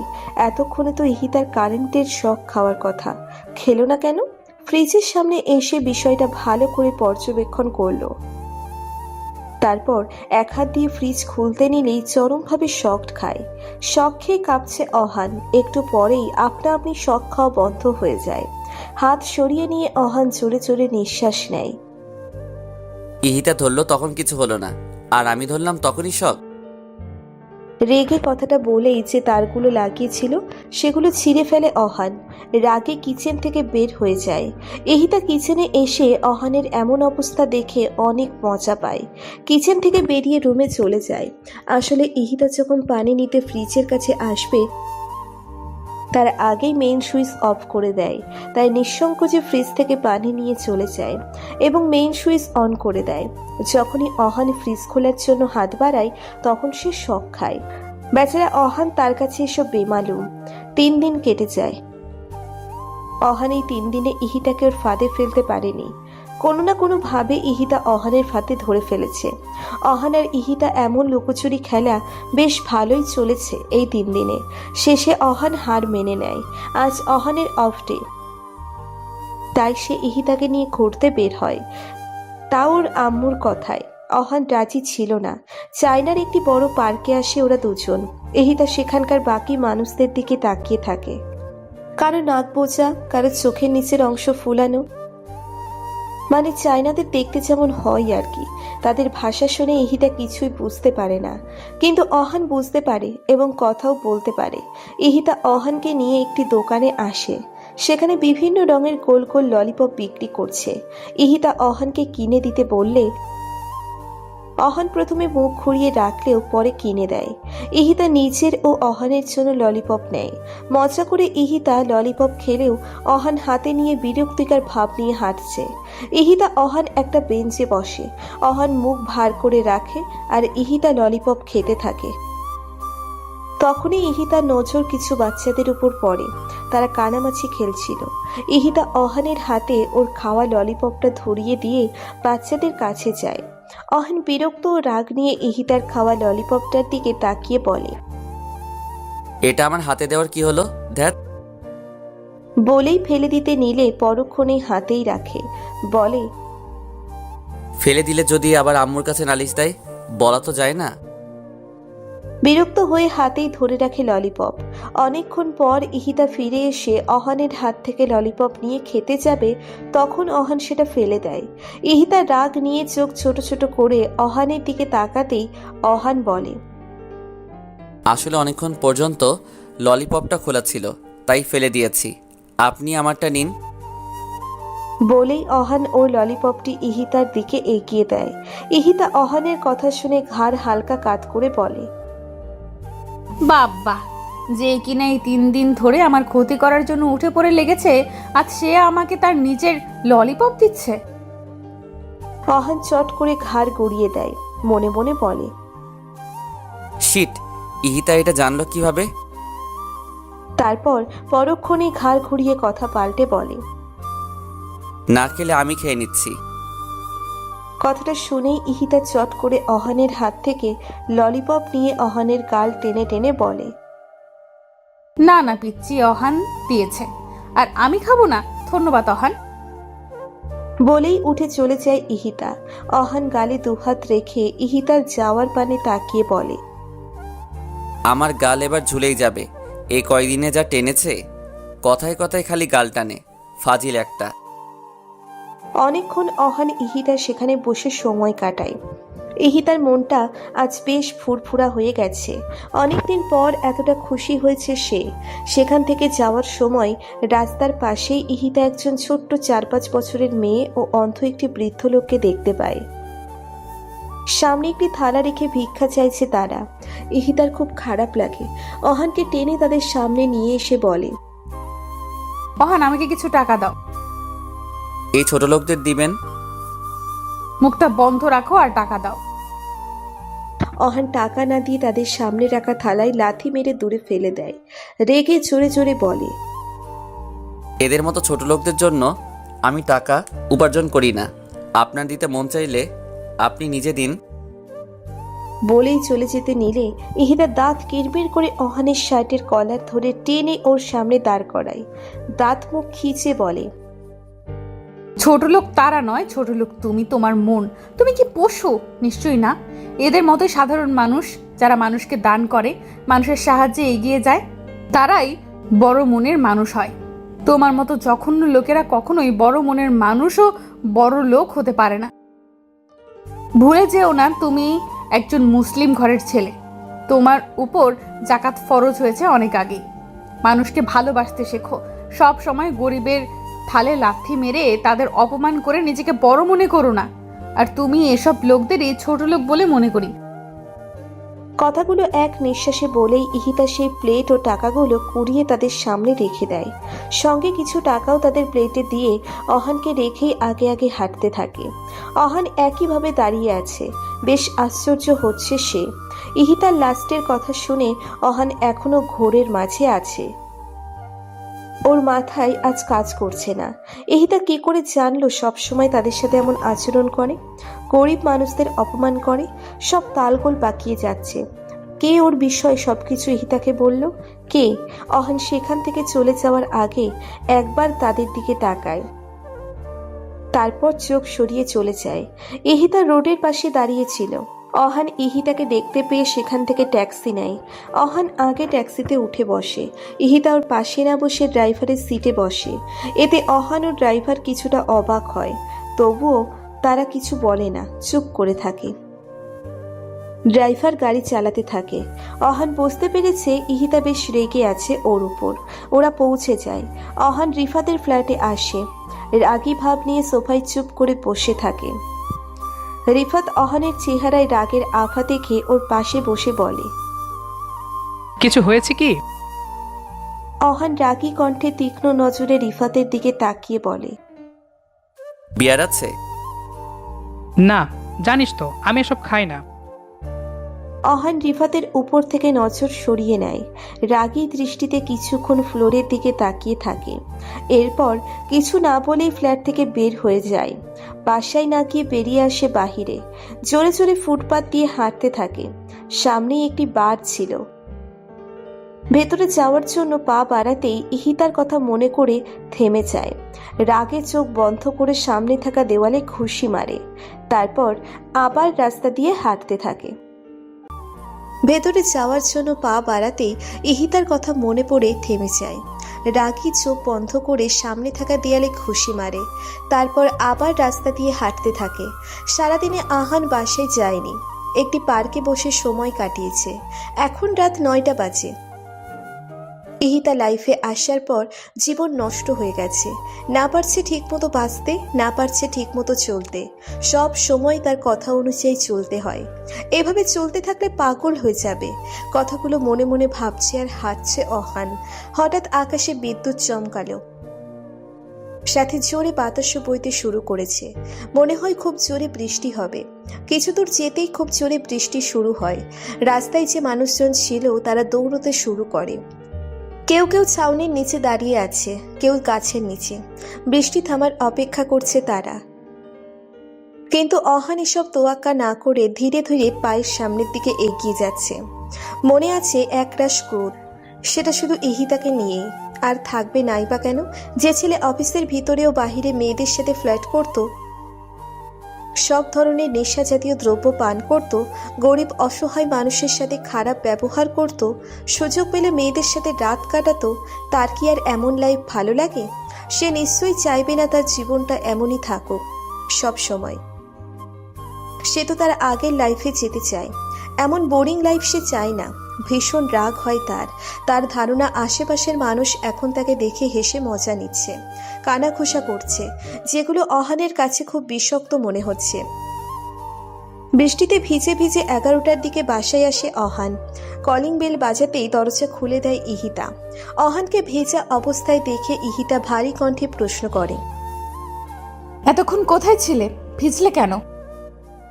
ইহিতার কথা শুনে অহান ইহিতার দিকে তাকায়। কোনো কারণে অহানের চোখের ভেতরটা লাল হয়ে আছে। অহান গম্ভীর মুখে তাকিয়ে আছে। অহানের এমন চাহনি দেখে ইহিতা পথ ছেড়ে দেয়। অহান দ্রুত রুমে চলে যায়। ইহিতা দরজা লাগিয়ে দেয়। অহানের এমন চাহনীয় অবস্থা দেখে ইহিতাকে বেশ ভাবাচ্ছে। ইহিতা খাবার বেড়ে অহানের জন্য বসে রয়, কিন্তু অহান রুম থেকে বের হয় না। ইহিতার যতটুকু মনে পড়ে বিকেলেও তেমন কিছু খায়নি অহান। ইহিতা অহানের জন্য অপেক্ষা করে, কিন্তু অহান রুম থেকে বের হচ্ছে না। অহানের রুমে যেতে চেয়েও পিছুপা হচ্ছে ইহিতা বারবার, তবুও যেতে হবেই। ইহিতা অহানের রুমের দরজা ঠেলে ভেতরে আসে। ভেজা কাপড় চোপড় নিয়ে গুটিসুটি মেরে বিছানায় শুয়ে আছে অহান। ইহিতা দ্রুত অহানের কাছে যায়। কপালে গলায় হাত রাখতেই বুঝতে পারে অহানের শরীর গরম, জ্বর এসেছে। ইহিতার বুঝতে বাকি থাকে না, অহানের বৃষ্টিতে ভেজার ফলে জ্বর এসেছে। অহান চোখ বন্ধ করে শীতে কাঁপছে। এমন অবস্থা দেখে ইহিতা কি করবে বুঝতে পারছে না। এখনই অহানের ভেজা কাপড় চোপড় পাল্টাতে হবে, কিন্তু ইহিতা এটা করতে চাইছে না। পরক্ষণেই ইহিতার মনে পড়ে, মিটমিট করে চোখ মেরে তাকাই অহান। মাথাটা কেমন ভার ভার লাগছে। কাল রাতের কথা তেমন একটা মনে নেই। উঠে বসতে যাবে তখন খেয়াল করে গায়ে ভারী কিছু একটা আছে, আর সেটা কম্বল। 4-5টা কম্বল গায়ের উপর। ধাক্কা দিয়ে সরিয়ে উঠে বসে। ঘাড় ঘুরিয়ে ডান দিকে তাকাতেই ইহিতাকে বিছানার পাশে টুলে বসে আপেল খেতে দেখতে পায়। ইহিতা অহানকে বিছানায় উঠে বসে ওর দিকে তাকাতে দেখে ভ্রু উঁচু করে, যার মানে কি? অহান চোখে মুখে বিরক্তি ভাব ফুটিয়ে তুলে অন্যদিকে তাকাতে যাবে, তখনই নিজেকে বিবস্ত্রহীন মনে করে। নিজের দিকে তাকিয়ে কম্বল একটু ফাঁকা করে দেখে জোরে সোরে চিৎকার দেয়। অহানের চিৎকার মাঝপথেই থেমে যায়, কারণ ইহিতা ওর খাওয়া আপেলের অবশিষ্ট অংশ চট করে অহানের মুখে পুড়ে দেয়। চিৎকার বন্ধ হয়ে যায় অহানের। ড্রয়িং রুমে বসে রিফাত চা খাচ্ছিল। অহানের চিৎকার কানে আসতেই হকচকিয়ে উঠতেই চায়ের কিছু অংশ পায়ের উপর পড়ে। গরম চা থাকায় পা জ্বলছে, তবুও সেটা তোয়াক্কা না করে রিফাত দ্রুত অহানের রুমে আসে। উত্তেজিত কণ্ঠে বলে, কি হয়েছে? কি? বাকিটা বলেই থেমে যায় রিফাত। অহানের মুখে আপেল দেখে ইহিতাও অহানের দিকে প্রশ্নবোধক চাহনিতে তাকায়। অহান আপেলটি মুখ থেকে বের করে রাগী দৃষ্টি নিক্ষেপ করে ইহিতার দিকে। ইহিতা স্টুল ছেড়ে উঠে রিফাতের কাছে যেতে যেতে বলে, তোমার বন্ধু মনে করেছে কাল রাতে আমি তার কাপড় চোপড় পাল্টিয়েছি, এটা ভেবে মেয়েদের মতো চিৎকার দিল। আমি ওকে থামানোর জন্য মুখে আপেল গুজে দিলাম। রিফাত নিচের দিকে তাকিয়ে হাসে। ইহিতা অহানের দিকে তাকিয়ে বলে, শোনো অহান গাধা, কাল রাতে আমি নয় বরং রিফাত তোমার গায়ের জামা খুলে তোমার সাথে ঘুমিয়েছিল। বৃষ্টিতে ভেজার ফলে তোমার জ্বর উঠেছিল কাল। নেক্সট টাইম যদি বৃষ্টিতে ভিজতে গিয়েছো তবে কি হবে বুঝতেই পারছো। এবার যাও, ফ্রেশ হয়ে নাও। আর হ্যাঁ, আজ অফিসে যাওয়া লাগবে না, ফোন করে বলে দিও অফিসে। লাস্টের কথা বলেই ইহিতা চলে যায়। রিফাত ঠোঁটে হাসি রেখে অহানের পাশের টুলে বসে বলে, এখন কেমন লাগছে তোর শরীর? ভালো। বলেই আপেলটা সেখানে থাকা জানালা দিয়ে বাহিরে ছুঁড়ে মারে। বিরক্তিকর ভাব নিয়ে বিছানা থেকে নেমে ওয়াশরুমে যায়। রিফাত সরু নিঃশ্বাস ফেলে মনে মনে বলে, কবে যে বুঝবি তুই? রিফাত বাসায় চলে যায়। অহান ফ্রেশ হয়ে রুম থেকে বের হয়ে ড্রয়িং রুমে আসে। ইহিতা আগেই নাস্তা টেবিলে রেখে দিয়েছিল। সোফায় বসে খেতে খেতে অফিসে ফোন দিয়ে বলে দেয় আজকে আসবে না। অসুস্থতার কথা শুনে বস আজকে ছুটি দেয়।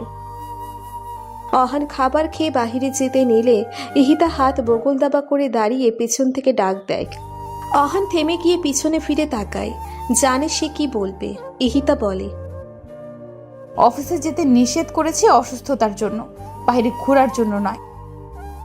তো বাইরে যেতে পারবে না। আমি এখন সুস্থ আছি। তাহলে তো কোনো সমস্যাই নেই। বলেই ইহিতা অহানের হাত ধরে সোফায় বসিয়ে রান্নাঘরে যায়। অহান বুঝতে পারছে না ইহিতা কি করতে যাচ্ছে। উকি মেরে দেখতে নিলেই ইহিতা ফিরে আসে। অহান চোখ সরিয়ে ঠিকমতো বসে। ইহিতা অহানের হাতে একটা ছুরি ও একটি সবজির বোল দিয়ে বলে, এগুলো সব কাটো। অহান ইহিতার দিকে অবাক হয়ে তাকিয়ে বলে, আমি?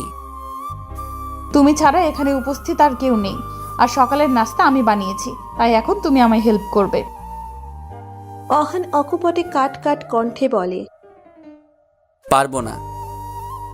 নয়তো আমি আম্মুকে ফোন দিব। এটা শুনে অহান দাঁতে দাঁত চেপে বলে। কাটছি। বলেই সবজিগুলো কাটতে শুরু করে। ইহিতা এটা দেখে রান্নাঘরের দিকে পা বাড়ায়। মুচকি হেসে মনে মনে বলে, জানি তো এমনটাই হবে।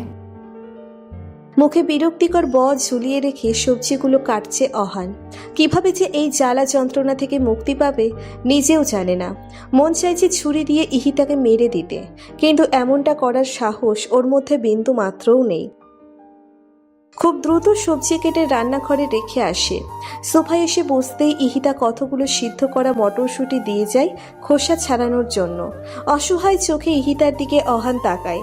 ইহিতা কড়া গলায় বলে, কোনো কাজ হবে না এইভাবে তাকিয়ে, তাড়াতাড়ি খোসা ছাড়াও। চোখ সরিয়ে নেয় অহান। ইহিতা ফের রান্নাঘরে চলে যায়। অহান হতাশ হয়ে মটরশুঁটির খোসা ছাড়াতে থাকে। প্রায় অনেকক্ষণ পর কলিং বেল বেজে ওঠে। ইহিতা রান্নাঘর থেকে চিল্লিয়ে গেট খুলতে বলে। অহান মুখ থেকে উচ্চারণ করে উঠে গিয়ে দরজা খুলে দেয়। দরজা খুলতেই অহানের মনের মধ্যে ঘন্টি বেজে যায়, কারণ ওর সামনে একটি সুন্দরী মেয়ে দাঁড়িয়ে আছে।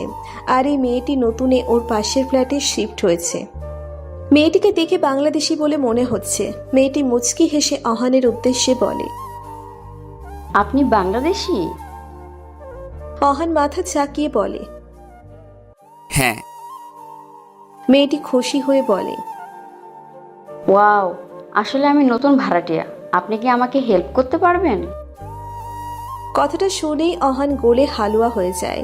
মেয়েটিকে কিছু বলতেই যাবে, তখনই ইহিতা অহানের শার্টের কলার পিছন থেকে টেনে ভিতরে নিয়ে এসে মেয়েটির সামনে দাঁড়িয়ে পা থেকে মাথা পর্যন্ত পর্যবেক্ষণ করে। মেয়েটির পরনে ছেঁড়া প্যান্ট, মানে হাঁটুর অংশ ছেঁড়া, আর হাতা কাটা গেঞ্জি। চেহারায় মনে হচ্ছে আটা ময়দা মেখে এসব শেষ করে দিয়েছে। পুরোই সাদা বেড়ালের মতো লাগছে। ইহিতা মেয়েটির কানের কাছে মুখ নিয়ে বলে, শোনো, ময়দা মাখা চুল্লি বুল্লি আমার, এটা কি বলেছে সেটা ইহাতেই ভালো জানে। নজর দিলে তোর চেহারা পচা পানি দিয়ে ধুয়ে দিব। আবার যদি আমার সাথে কথা বলার চেষ্টা করেছিস তবে তোকে মেরে আমার শাশুড়ির মতো খয়রাত দিব। এখন এখান থেকে ভাগ। বলেই ইহিতা মেয়েটির মুখের উপর দরজা লাগিয়ে দেয়। মেয়েটি হতবিহ্বল নজরে দরজার দিকে তাকিয়ে আছে।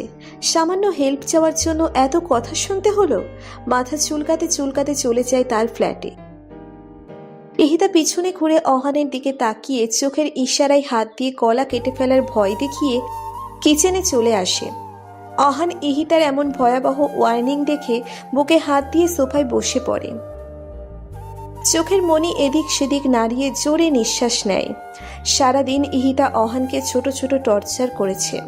অহান জাস্ট বিরক্ত, না পারছে বলতে, না পারছে বাসা থেকে পালাতে। দুপুরের খাবার খেতে দেয় না ইহিতা। বাসায় এসে খাবার খাওয়ার পর অহানকে সুস্থ বসতে দেয় না। ইহিতার পায়ের নখ কেটে দিতে বলে আর নেল পালিশ দিয়ে দিতে বলে। অহান এসব কিছুই পারে না, তবুও ইহিতার ধমক খেয়ে কাপা হাত দিয়ে দিতে হয়। নেল পালিশ দেওয়া শেষ হলো। ইহিতা অহানকে রুমে পাঠিয়ে দেয়। ইহিতা রুমে এসে মেডিসিন নিয়ে নেল পালিশ উঠিয়ে ফেলে, কারণ অহানকে জ্বালাতন করার জন্য নেল পালিশ দিয়ে দিতে বলেছিল, যার কারণে নেল পালিশ উঠিয়ে ফেলে। জানি না আমার মনের আশা পূরণ হবে কিনা। আজমল রহমান তার মাথায় হাত বুলিয়ে দেয়, পাশে বসে বলে, তোমার আশা ঠিক পূর্ণ হবে, একটু ধৈর্য ধরো।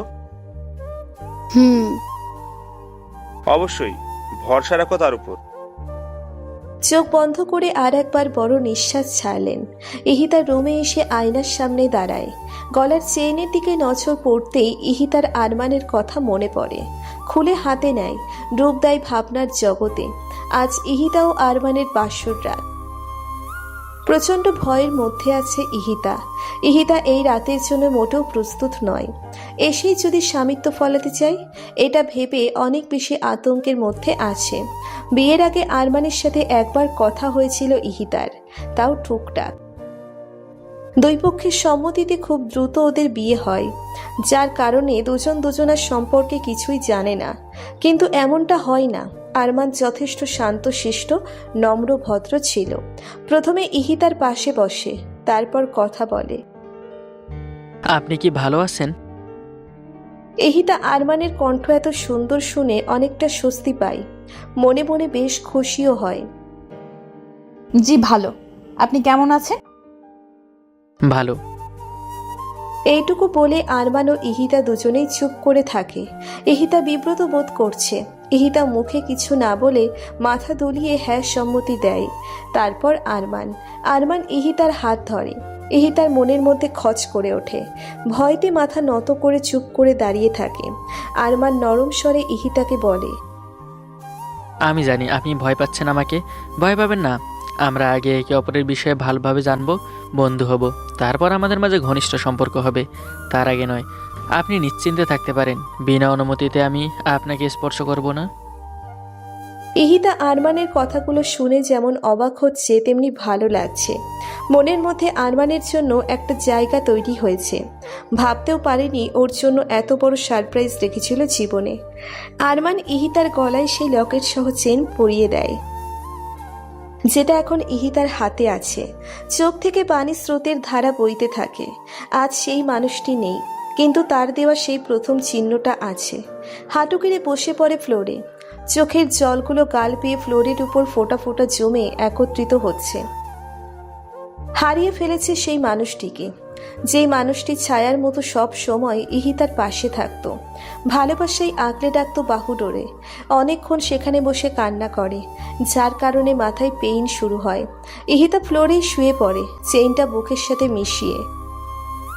দিন যত যাচ্ছে ইহিতার টর্চার শাসনের পরিমাণও বাড়ছে।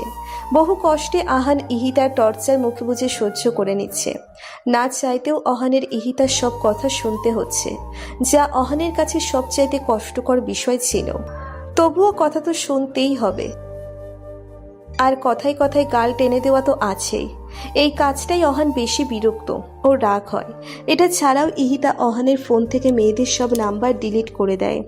সময়, দিন, মাস কেটে যায় পুরো 5 মাস। এখন অহানের কাছে ইহিতার সব টর্চারগুলো মুখস্থ হয়ে গেছে। কখন কি বলতে হয় তা অহান জানে। তারপরও সুযোগ পেলে অহান তেরামি করতে পিছুপা হয় না। অহানের তেরামি ঠিক করার জন্য ইহিতা তো আছেই।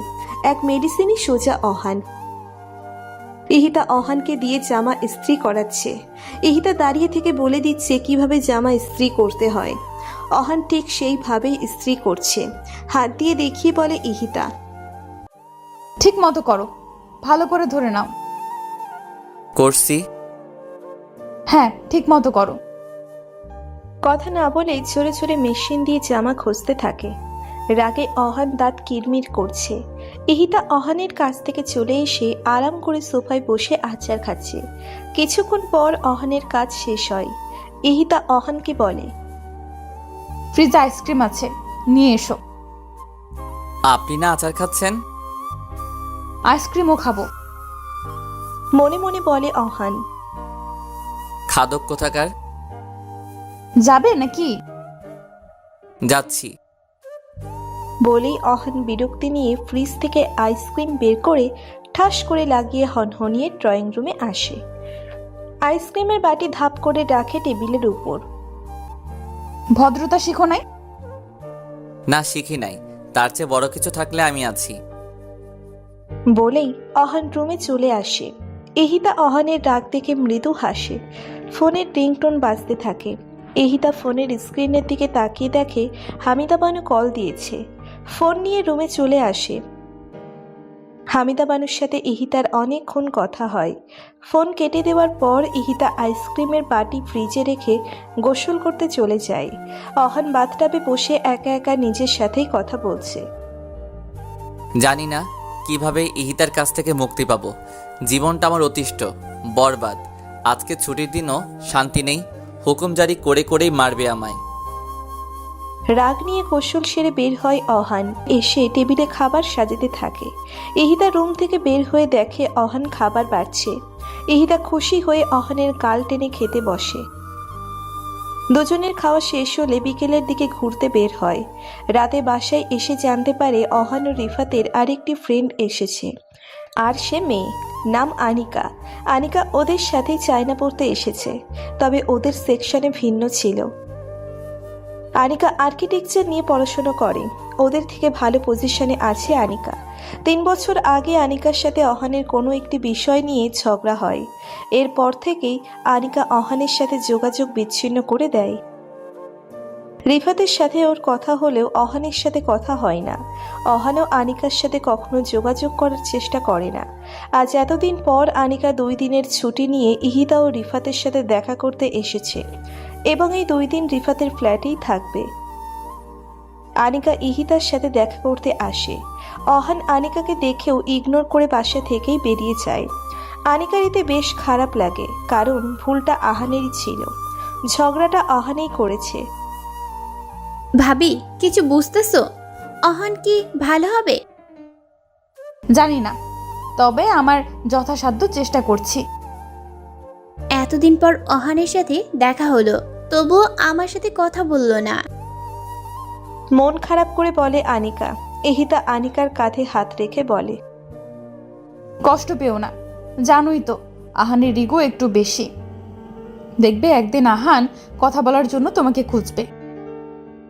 জানি না এটা সত্য হবে কিনা। আন্টির সাথে কথা বলো না? অহানের আম্মুর কথা বলছো? হ্যাঁ। বলি তো, আমি কয়দিন আগে বাংলাদেশে গিয়েছিলাম, তখন তার সাথে দেখা করে এসেছি। ও, আমার আব্বু আম্মু বিয়ের কথা বলছে, কিন্তু আমি না করে দিয়েছি। তারপরও তারা ছেলে দেখছে। কথাটা বলতে বলতে আনিকার চোখ থেকে পানি চলে আসে। কষ্ট, চাপা কষ্ট লুকিয়ে আছে আনিকার বুকে। ভালোবাসার কাঙাল সে, ভালোবেসেও ভালোবাসার মানুষটিকে পাচ্ছে না। প্রতিনিয়ত ভেতর থেকে ভেঙে যাচ্ছে। ইহিতা আনিকার মাথাটা বুকের সাথে মিশিয়ে নেয়। আনিকা ফুপিয়ে ফুপিয়ে কাঁদতে থাকে। এতক্ষণে কারো মাথা ঠেকিয়ে কান্নার স্থান পেল। নিজেকে ধরে রাখতে পারল না। ইহিতাকে জড়িয়ে ধরে জোরে জোরে কাঁদতে থাকে। কান্না কণ্ঠে বলে, ভাবি, সে কেন বুঝে না আমি ওকে কতটা ভালোবাসি? ইহিতা মাথায় হাত বুলিয়ে বলে, নিজেকে শক্ত করো আনিকা। রাতে খাওয়ার সময় ইহিতা আনিকার ব্যাপারে কথা বলতে নিলে রাগ দেখে অহান খাওয়া ছেড়ে উঠে রুমে চলে যায়। অহান চাইছে না আনিকার বিষয়ে কোনো কথা শুনতে। ইহিতা দোটনায় পড়ে যায়। একদিকে আনিকা আর একদিকে অহান। এতদিনের বন্ধুত্ব কি সব শেষ? পরের দিন লাঞ্চ টাইম। অহান ওর কেবিনে বসে কিছু একটা ভাবছে। অফিসের বাকি কর্মচারীরা ক্যান্টিনে ছিল। হাতে থাকা কলম বারবার উপরে ছুড়ে দিচ্ছে আর ক্যাচ ধরছে। ভাবনায় একটা মশগুল হওয়ায় লাঞ্চ করতেও যাচ্ছে না। অহান লাস্টের বার আর কলম ছুঁড়ে মারে না, হাতের মুঠোয় চেপে নিয়ে শক্ত করে ধরে রাখে। ইহিতা আনিকাকে আজ ওদের বাসায় দুপুরের খাবার খেতে বলেছে। রিফাত অফিসে ছিল, বিধায় ওকে বলতে পারেনি। সারাদিন আনিকার সাথে সময় পার করে ইহিতা। আনিকা খুবই মিশুক ও ফ্রেশ মাইন্ডের। বাহিরের গার্ডেনে গিয়েও অনেকক্ষণ হাঁটাচলা করে দুজনে। খুব সুন্দর একটা সময় কাটায় তারা। রাতে অহান বাসায় আসার আগেই আনিকা রিফাতের ফ্ল্যাটে চলে আসে, কারণ আনিকা অহানের ইগনোর মেনে নিতে পারছে না। অহান ঠিক 10টার দিকে বাসায় ফেরে। কলিং বেল বাজাতেই ইহিতা দরজা খুলে দেয়। অহান মাথা নিচু করেছিল। চোখ তুলে ইহিতার দিকে তাকাতেই মুচকি হাসে ইহিতা, কিন্তু অহান গম্ভীর মুখে ইহিতার দিকে তাকিয়ে আছে। আজ ওর চেহারা অন্যরকম দেখাচ্ছে, যেন মনে হচ্ছে কোনো অশরীরই ভর করেছে শরীরে। ইহিতার হাসি মিলিয়ে যায় অহানের এমন গম্ভীর মুখ দেখে। একটু কাছে গিয়ে কপালে গলায় হাত রেখে দেখে জ্বর এসেছে কিনা, কিন্তু শরীর ঠান্ডা ছিল। ইহিতার কেমন অদ্ভুত লাগছে অহানের চাহনি। নেশাও করেনি অহান, তবুও এভাবে তাকিয়ে থাকার কারণ খুঁজে পাচ্ছে না ইহিতা। গেট খোলা রেখেই ভেতরে চলে আসে, বলে, ফ্রেশ হয়ে এসো, আমি খাবার বাড়ছি।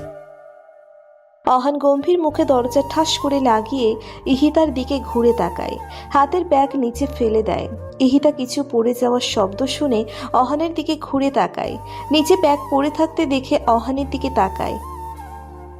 অহান একইভাবে ইহিতার দিকে তাকিয়ে আছে। ইহিতা ভ্রু কুঁচকে বলে, কি হয়েছে তোমার? তুমি এমন বিহেভ করছো কেন? অহান এক পা ইহিতার দিকে বাড়ায় আর বলে, এতদিন তো কিছু হয়নি, কিন্তু এখন হবে। ইহিতা সন্দেহ চোখে তাকিয়ে বলে, মানে কি হবে? আপনি আমার ওয়াইফ, আমি আপনার স্বামী। আমাদের তো ফার্স্ট নাইট হয়নি, তো বলুন কোন রুমে ফার্স্ট নাইট করতে চান? আপনার রুমে নাকি আমার রুমে? রেগে চিল্লিয়ে বলে ইহিতা। আহান, মুখ সামলে কথা বলো। ইহিতার দিকে এগিয়ে গিয়ে আহান বলে, কেন? স্ত্রীর অধিকার চাওয়া তো কোনো অপরাধ নয়, এটা তো আমার হক। ইহিতা পিছিয়ে গিয়ে রাগী কণ্ঠে বলে, কিসের অধিকার?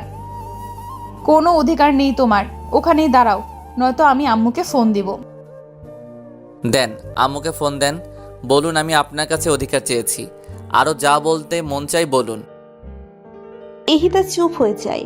আসলেই অহন তো ঠিকই বলেছে, কিভাবে বলবে আম্মুকে? কিন্তু বলতে তো হবেই। ইহিতা ভয়ে ভয়ে পিছাতে থাকে। অহান ইহিতার দিকে আগাতে থাকে। আহান, ভালো হচ্ছে না কিন্তু, কাছে আসবে না একদম। অহান ইহিতার কথা শোনে না। ইহিতা কাপা কণ্ঠে বলে, আহান স্টপ। আহান। অহানের থামার কোনো গতি নেই। ইহিতার দিকে এগিয়েই যাচ্ছে। আহান থামো বলছি। তবুও থামছে না অহান। ইহিতা দৌড়ে ওর রুমে যেতে নিলেই অহান ইহিতার হাত ধরে ফেলে। দেয়ালের সাথে মিশিয়ে ধরে ইহিতার কাছে যেতে নিলেই ইহিতা ওর সর্বশক্তি প্রয়োগ করে অহানকে ধাক্কা মেরে সজোরে কষিয়ে গালে একটা চড় মেরে দেয়। চড় দেওয়ার ফলে অহানের ঘাড় ডান দিকে কাত হয়ে যায়। সেভাবেই দাঁড়িয়ে রয় অহান। ইহিতার চোখ নিমেষেই ভরে ওঠে জলে। ছলছল করা চোখে কান্না জড়িত কণ্ঠে বলে, আমি তো তোমার ভাবি হই, বউ না। অহান তাচ্ছিল্য হাসি দেয়। ইহিতার কাছ থেকে দূরে সরে বলে, কোনটা বিশ্বাস করব আমি? আপনি আমার ভাবি হন এটা নাকি বউ হন এটা? কোনটা বলুন? জোরে চিল্লিয়ে বলে অহান। ইহিতা অহানের প্রশ্নের উত্তর দেয় না। দৌড়ে রুমে এসে দরজা লাগিয়ে পিঠ দরজার সাথে ঠেকিয়ে কান্না কাঁদতে থাকে। অহান উত্তর পায়নি তার। রাগে ড্রয়িং রুমের সেন্টার টেবিলে লাথি মেরে বাসা থেকে বের হয়। বড় বড় পা ফেলে রিফাতের ফ্ল্যাটের সামনে আসে। জোরে জোরে কলিং বেল সহ দরজা ধাক্কাতে থাকে। আনিকা ও রিফাত সবেমাত্র খাবার খেতে বসেছে। এমনভাবে কলিং বেল বাজাতে ও দরজা ধাক্কাতে দেখে আনিকা টেবিল ছেড়ে উঠে দরজা খুলে দেয়। দরজা খুলতেই অহানকে দেখতে পায়। চোখে মুখে লেগে আছে প্রচণ্ড রাগের আভা। অহান আনিকাকে পাশে সরিয়ে ভেতরে প্রবেশ করেই রিফাতের গেঞ্জি ধরে টেনে টেবিল থেকে উঠিয়ে মারতে শুরু করে আর জোরে জোরে বলে, কেন করেছিস আমার সাথে এটা? কেন বলেছিস আমার সম্পর্কে সব আম্মুকে? বল কেন বলেছিস? ঘুষি মারতে থাকে অহান। ফের অহান দেওয়ালের সাথে রিফাতকে ঠেসে ধরে ক্ষুব্ধ কণ্ঠে বলে, বন্ধুত্বের এই পরিণাম দেখালি, বেঈমান কোথাকার! বলেই এলোপাথারি ঘুষি মারতে থাকে রিফাতকে। আনিকা এতক্ষণ রিফাতকে মারতে দেখে চুপ করে রয়, কিন্তু যখন অহানের মুখে এসব কথা শোনে তখন আর চুপ থাকে না। অহানের কাছে এসে শার্টের কলার ধরে টেনে ওর কাছে নিয়ে জোরে থাপ্পড় মেরে চিৎকার করে বলে, রিফাত কিছু বলেনি? আমি বলেছি তোর আম্মুকে সব। কথাটা শুনেই অহান অবাক চোখে তাকায় আনিকার দিকে। অহান বুঝতে পারছে না আনিকা কিভাবে বলল এসব। আনিকা তো এসব কিছু জানতো না, না এতদিন দেখা হয়েছে ওর সঙ্গে। তাহলে আনিকাকে কে বলল? রিফাত? নাকি আনিকা নিজে থেকেই সব জেনেছে অহানের বিষয়? আজ হামিদা বানু ও আজমল রহমানের বিবাহ বার্ষিকী। এই উপলক্ষে কম বেশি আত্মীয় স্বজনদের দাওয়াত দিয়েছে আজমল রহমান। কিছুক্ষণ আগেই অহানের সাথে কথা বলেছে তারা। অহান বেশি কথা বলতে পারেনি, অফিসে কাজ ছিল তাই। ইহিতা আজকে আরমানের দেওয়া খয়েরি রঙের শাড়ি পরেছে। আরমানের কথা মতো হালকা সেজেছে। নিজেকে আয়নায় দেখে ড্রয়িং রুম থেকে বের হয়ে মেহমানদের সাথে কথা বলতে থাকে, সময় কাটতে থাকে। আরমান আজ অফিস থেকে তাড়াতাড়ি ছুটি নিয়েছে। কিছুক্ষণ আগেই ইহিতা আরমানের সাথে কথা বলেছে। 10 মিনিট আগেই অফিস থেকে গাড়ি নিয়ে বের হয়েছে আরমান। এখন 9টা বাজতে চলল। আরমানের এখনো কোনো খবর নেই। ইহিতা আবার আরমানকে ফোন দেয়। আরমান ফোন রিসিভ করে বলে সে মার্কেটে আছে, আপু আম্মুর জন্য গিফট কিনছে। ইহিতা আরমানকে তাড়াতাড়ি আসতে বলে বাসায়। এটাও বলে সবাই তার জন্য অপেক্ষা করছে। আরমান গিফট নিয়ে গাড়ির পিছনে রেখে ড্রাইভিং সিটে বসে। হঠাৎ কোথা থেকে একটু চলন্ত ট্রাক তার ব্যালেন্স হারিয়ে আরমানের গাড়ির দিকে ধেয়ে আসছে সামনে থেকে। শেষ মুহূর্তে আরমান মুখ থেকে ও শিট বলেই গাড়ি স্টার্ট দিয়ে স্টিয়ারিং ধরে ডান দিকে ঘুরিয়ে দেওয়ার আগেই ট্রাকটি এসে সজোরে ধাক্কা দেয় আরমানের গাড়িতে। গাড়ি ছিটকে বহু দূরে গিয়ে পড়ে উল্টিয়ে যায়। সিট বেল্ট পরা ছিল না বিধায় গাড়ির সামনের কাঁচ ভেঙে গাড়ি থেকে বাহিরে বেরিয়ে আসে আরমান। গলায় গেঁথে যায় লম্বা কাচের টুকরো। রক্তাক্ত ক্ষতবিক্ষত অবস্থায় রাস্তায় পড়ে থাকে। শেষ নিঃশ্বাসটুকু টেনেই মৃত্যু বরণ করে আরমান। লাস্ট মুহূর্তে দেখতে পারল না তার বাবা মাকে, তার প্রিয় প্রেয়সীকে। এদিকে অপর পাশে ইহিতা হ্যালো হ্যালো বলেই যাচ্ছে। লাইন কেটে যাওয়ায় ইহিতা অস্থির হয়ে গেছে। বারবার আরমানের ফোন ট্রাই করছে, কিন্তু ফোন সুইচ অফ আসছে। উত্তেজিত হয়ে কথাটা যখন আজমল রহমানকে জানায়, তখনই সে ইহিতার বলা আরমানের লোকেশনে যায় এবং জানতে পারে আরমানের গাড়ি অ্যাক্সিডেন্ট করেছে। সেখানেই মারা গেছে আরমান। রাস্তায় তার বড় ছেলের মৃতদেহখানা পড়ে থাকতে দেখে। ছেলের রক্তমাখা মুখ দেখে তিনি কিছুক্ষণের জন্য স্তব্ধ হয়ে যায়। পড়ে যেতে নিলে কিছু লোক তাকে ধরে একটি চেয়ারে বসায়। আজমল রহমান চোখের চশমা খুলে পাশে রাখে।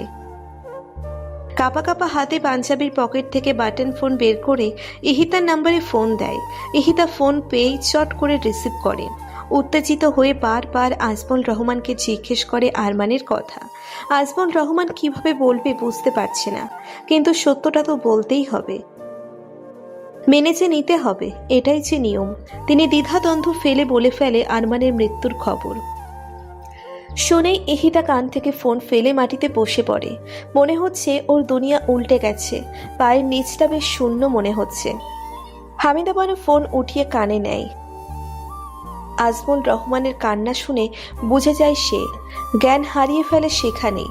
এত সুন্দর করে সেজেছে, আরমানের দেওয়া শাড়ি পরেছে, অথচ যাকে দেখানোর জন্য এসব করেছে সে তো চিরতরে ঘুমিয়ে গেছে, চলে গেছে না ফেরার দেশে। বাবা মায়ের বিবাহ বার্ষিকী হলো ছেলের মৃত্যুদিন। এখন এই দিনে দুটি বার্ষিকী উদযাপন হবে। কি চরম পরিহাস! ইহিতা সেদিন ভিতর থেকে প্রচুর ভেঙে পড়েছে। স্বামীকে হারিয়ে নিঃস্ব, কুলকিনারাহীন। সেদিন প্রচুর কেঁদেছিল ইহিতা, আর আজ সেদিনের মতো কাঁদছে, প্রচুর কাঁদছে। কাঁদবে নাই বা কেন? অহানকে নিজের ছেলের মতো মনে করত। স্বামীর স্থানে কখনো ভাবতেও পারেনি, আর ভাবতেও চায় না। সবার কাছে নিজের ছেলে হিসেবে পরিচয় করাতো, সেটা অহানের আড়ালে। আজ তার কাছ থেকে এমন ব্যবহার আশা করেনি ইহিতা। ভেতরটা ভেঙে চুরমার হয়ে গেছে, চোখে পানি স্রোতের মতো গলগল করে বয়ে যাচ্ছে। সেদিনের মতো আজ নিজেকে বড় একা মনে হচ্ছে, বড্ড একা। অন্য প্রান্তে। কেন?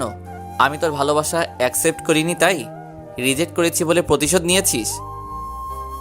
আনিকা তাচ্ছিল্য হেসে বলল, তোর ভালোবাসায় আমি জীবনে যদি কোনো ভুল করে থাকি, সেই তোকে ভালোবাসা করেছি। তোর মতো ছেলেকে ভালোবাসা তো দূরের কথা, বন্ধু ভাবা উচিত নয়। আনিকা, তুই কিন্তু বেশি কথা বলছিস। এবার রিফাত মুখ খুলে অহানের সামনে দাঁড়িয়ে বলে, বেশি? আনিকা ঠিকই বলেছে, ভুল কিছু বলেনি। তুইও ওর সাথে হাত মিলিয়েছিস। তুই সবসময় নিজের মতো কেন মনে করিস? মাইন্ড চেঞ্জ কর। আর কি বললি? কেন বলেছি তোর আম্মুকে? তুই কি জানিস কতটা চেঞ্জ হয়ে গেছিস তুই? কতটা অমানুষে পরিণত হয়েছিস তুই? একবার আয়নার সামনে দাঁড়িয়ে দেখ নিজেকে। এই অহান আর আগের অহানের মধ্যে তফাৎ খুঁজে পাবি। আরমান ভাইয়া মারা যাওয়ার পর তোর উচিত ছিল এখানের চাকরি ছেড়ে আন্টি আঙ্কেলের কাছে ফিরে যাওয়া, কিন্তু তুই ফিরে যাওয়া তো দূর, তাদের কাছে একটা ফোন পর্যন্ত করতি না। এখানে তুই তোর মতো ভালো আছিস, আর ওইদিকে আঙ্কেল আন্টি ভাবি আরমান ভাইয়ের মৃত্যুর শোক এখনো কাটিয়ে উঠতে পারিনি। আরমান ভাইয়া মারা যাওয়ার 5 দিন পর তুই চলে আসিস যায় না। যাক ভালো, এখানে এসে অ্যাটলিস্ট তাদের সাথে যোগাযোগ তো করবি। তারা তোদেরকে কল দিয়ে পায় না, তুই তাদের ফোন ধরিস না, ইগনোর করিস। আমার কাছে, রিফাতের কাছে ফোন দেয় তারা। আমরা তো আর তোর মতো স্বার্থপর না। আমরা তাদের সাথে ঠিকই কথা বলি, কিন্তু যখন তোর কথা জিজ্ঞেস করে তখন মিথ্যা বলি, কারণ সত্যি বললে। এটুকু বলে আনিকা দম নেয়। রিফাত বলতে শুরু করে। ছোট থেকে আমরা 3 জন একসাথে বড় হয়েছি। তুই আমাদের কেমন বন্ধু মনে করিস সেটা জানি না, তবে আমরা তোকে আমাদের কলিজার বন্ধু মনে করি। আমি তোর দ্বারা অনেক কষ্ট পেয়েছি, কিন্তু মুখ ফুটে কখনোই সেটা প্রকাশ করিনি। মনে করেছি বন্ধুত্ব। কিন্তু সেদিন যখন তোর জ্বর হয়েছিল, ভাবি যখন আমাকে ডেকেছিল, তখন সেই রাতের কথা মনে পড়ে যায়। সেই রাতে অনেক অসুস্থ ছিলাম আমি, জ্বর ছিল প্রচুর। সারা রুম জুড়ে কেবল আমি একাই ছিলাম। এক গ্লাস পানি ঢেলে দেওয়ার মতো মানুষ পর্যন্ত ছিল না আমার পাশে। অতি কষ্টে তোকে আমি ফোন দেই, কিন্তু কপাল এতই খারাপ ছিল, তুই আমাকে একটিবারের জন্য দেখতে আসিসনি। উল্টো বলেছিস মেডিসিন নিয়ে ঘুমিয়ে পড়, তারপর ফোন রেখে অন্য কারোর সাথে ব্যস্ত হয়ে পড়িস বেডে। সেদিন আমি রিয়ালাইজ করি, আজ যদি আমার বাবা মা পাশে থাকতো তাহলে এমনটা হতো না। তুই তো নিচতলায় থাকতি, একবারও কি পারলি না আমার কাছে আসতে? দুঃখে কষ্টে সেদিন এক মুহূর্তের জন্য মন চাইছিল মরেই যায়। নিজের কলিজার বন্ধু যাকে মানি, সে আমার কোনো মূল্যই করলো না। অথচ সেদিন ভাবি তোর অসুস্থতার কথা বলার সঙ্গে সঙ্গে আমি তোর কাছে ছুটে যাই। ভাবি আমি সারা রাত তোর সেবা যত্ন করি। অনেক অসুস্থ ছিলি সেদিন, তোর সেবা যত্ন করতে গিয়ে আমার সেদিনের কথা মনে পড়ে গিয়েছিল, কিন্তু আমি তোয়াক্কা করিনি। সব কিছু ভুলে তোর পাশে বসে থাকি। আমি পারতাম ভাবি বলার পর তোর কাছে না যেতে, সেদিন তোর মতো স্বার্থপরতা দেখাতে, কিন্তু আফসোসের বিষয় আমি পারলাম না, কারণ তোর মতো যে আমি না। এতক্ষণ অহানের নজর ওদের উপর থাকলেও এখন অহান ফ্লোরের দিকে তাকিয়ে আছে। চুপ করে দাঁড়িয়ে রিফাত ও অনিকার কথাগুলো শুনছে। আনিকা ফের বলতে আরম্ভ করে। আমি তোর বাবা মায়ের কাছে এসব বলতে চাইনি, কিন্তু কতদিন মিথ্যা কথা বলা যায় বলতে পারিস? তুই তো তাদের সাথে কথাই বলিস না। তারা আমাদের কাছে ফোন দিয়ে বারবার তোর কথা জিজ্ঞেস করতো। রিফাত আমি মিথ্যা কথা বলে বলে হাঁপিয়ে উঠেছি, তাই সেদিন সব সত্যি কথা বলে দেই আন্টিকে। তার গুণধর ছেলে এখানে কত মহৎ কাজে ব্যস্ত থাকে, যার কারণে বুড়ো বাবা মায়ের খোঁজ পর্যন্ত একবার নিতে পারে না। তুই এতটা পাষাণ কেন বলতে পারিস আহান? বলবি বা কি? আন্টি একদিন আমাকে ফোন দিয়ে বলে ভাবির সাথে নাকি তোর বিয়ে দিবে, আর সেটা ফেক বিয়ে হবে। বিয়ে যদি সত্যি হোক বা মিথ্যে, ভাবি রাজি ছিল না, তবুও আন্টির কথা রাখতে তোর বিষয়ে সব কিছু শুনে সে রাজি হয়। তোকে চায়না থেকে ডেকে নিয়ে মিথ্যা একটা বিয়ের নাটক করে। ভাবি যথেষ্ট সেন্সিটিভ ছিল, এমনভাবে তোর সাথে আচরণ করে মনে হয়েছে তোর সাথে তার বিয়ে হয়েছে। এখানে এসে ইহিতা ভাবি লেগে পড়ে তোকে ভালো বানানোর মিশনে, কিন্তু ভাবি আন্টি আঙ্কেল এটা জানে না একজন পশুকে কখনো মানুষ বানানো যায় না, তার মধ্যে পশু জাতটা থেকেই যায়। ইহিতার সাথে ওর বিয়েটা মিথ্যে ছিল। কথাটা শুনে অহান হাঁটু গেড়ে ফ্লোরে বসে পড়ে। নিজের ভুলটা বুঝতে পারে অহান। আনিকা আরও বলে, ভাবির সাথে এখানে এসেছিস 5 মাস হয়েছে, কিন্তু তবু একবার ফোন দিসনি আন্টি আঙ্কেলকে। ভাবি ভাবছিল কিন্তু বলে কয়ে যে মানুষকে কাজ করানো যায় না। আসলে তোর তাদের প্রতি কোনো মায়া মোহাব্বত ছিল না। যদি থাকতো তাহলে তুই আন্টিকে এত ভয় পেতি না। তুই তো একটা পাষাণ মনের মানুষ। আচ্ছা ওহান, তোর মাথায় কি কখনো কাজ করছে ভাবির সাথে বিয়ের পর মনে হয়নি বিয়েটা সত্যি ছিল নাকি মিথ্যা? আরমান ভাইয়া মারা গেছে 1 বছর হয়েছে, তাকে ভুলে ভাবি তোকে বিয়ে করছে, তোর সাথে সংসার করতে শুরু করেছে। এইটাই ভেবেছিলি তাই তো? তোর কাছে অজানা অনেক কিছু। আরমান ভাইয়া মারা যাওয়ার পর ভাবি পাগল ছিল প্রায় 4 মাস। সারাদিন নতুন শাড়ি পরে সেজে বসে থাকতো, খালি বলতো আরমান এক্ষুনি আসবে। তাকে সামলাতে পারতো না কেউ। ওই সেই সিচুয়েশনে তোর পরিবারের তোকে খুব প্রয়োজন ছিল। তোকে তাদের পাশে চেয়েছিল, তারা বলতে চেয়েছিল কিভাবে তারা বেঁচে আছে, কিসের মধ্যে দিয়ে তারা দিন কাটাচ্ছে, কিন্তু তুই তো তাদের ইগনোর করে গিয়েছিস। রিফাতের চোখেও পানি টলমল করছে। অহান পাথরের মতো বসে আছে মাথা নত করে। আনিকা ঢোক গিলে শান্ত হয়ে বলে, ভাবি স্বাভাবিক হতে অনেকটা সময় লাগে। যখন সে সুস্থ হয় তখন আন্টি সত্যিই চেয়েছিল ভাবির সাথে তোর বিয়ে দিতে, কিন্তু ভাবি না করে দেয়, কারণ সে এখনো আরমান ভাইয়াকেই ভালোবাসে। স্বামী হিসেবে তাকে ছাড়া অন্য কাউকে ভাবতেই পারে না। তার প্রথম ও শেষ ভালোবাসা আরমান ভাইয়া। ভাবি হিসেবে থাকলে তুই তার কথা শুনতি না, আগের দিনগুলোর কথা তাকে ইগনোর করতি। তাই মিথ্যে বিয়ে হয় তোদের। তোর সাথে মিথ্যে বিয়ে হবার পর ভাবি এখানে এসে সবার কাছে কি বলতো জানিস? তুই তার ছেলে। সবাইকে তোর ভালো গুণাগুণ গিয়ে বেড়াতো। সেদিন সেই মেয়েটির কানে কানে তোকে ছেলে হিসেবে সম্বোধন করেছে, এটাও ভাবি আমাকে বলেছে। বড় ভাবি তো মায়ের মতোই হয়, তাই না? কিন্তু তুই তো তার অনেকভাবে ক্ষতি করার চেষ্টা করেছিস, কিন্তু ভাবি ব্যর্থ। যাকে ভালো বানাতে চেয়েছে সে তো কখনোই ভালো হবে না। আজ নিজের চোখে দেখে বুঝলাম নিজ থেকে নিজেকে কখনোই চেঞ্জ করবে না, এমনই রয়ে যাবে আজীবন। জোর করে আর যাই হোক, ভালোবাসা আর মানুষকে ভালো পথে ফিরিয়ে আনা যায় না। ড্রয়িং রুম জুড়ে নীরবতা বিরাজ করে।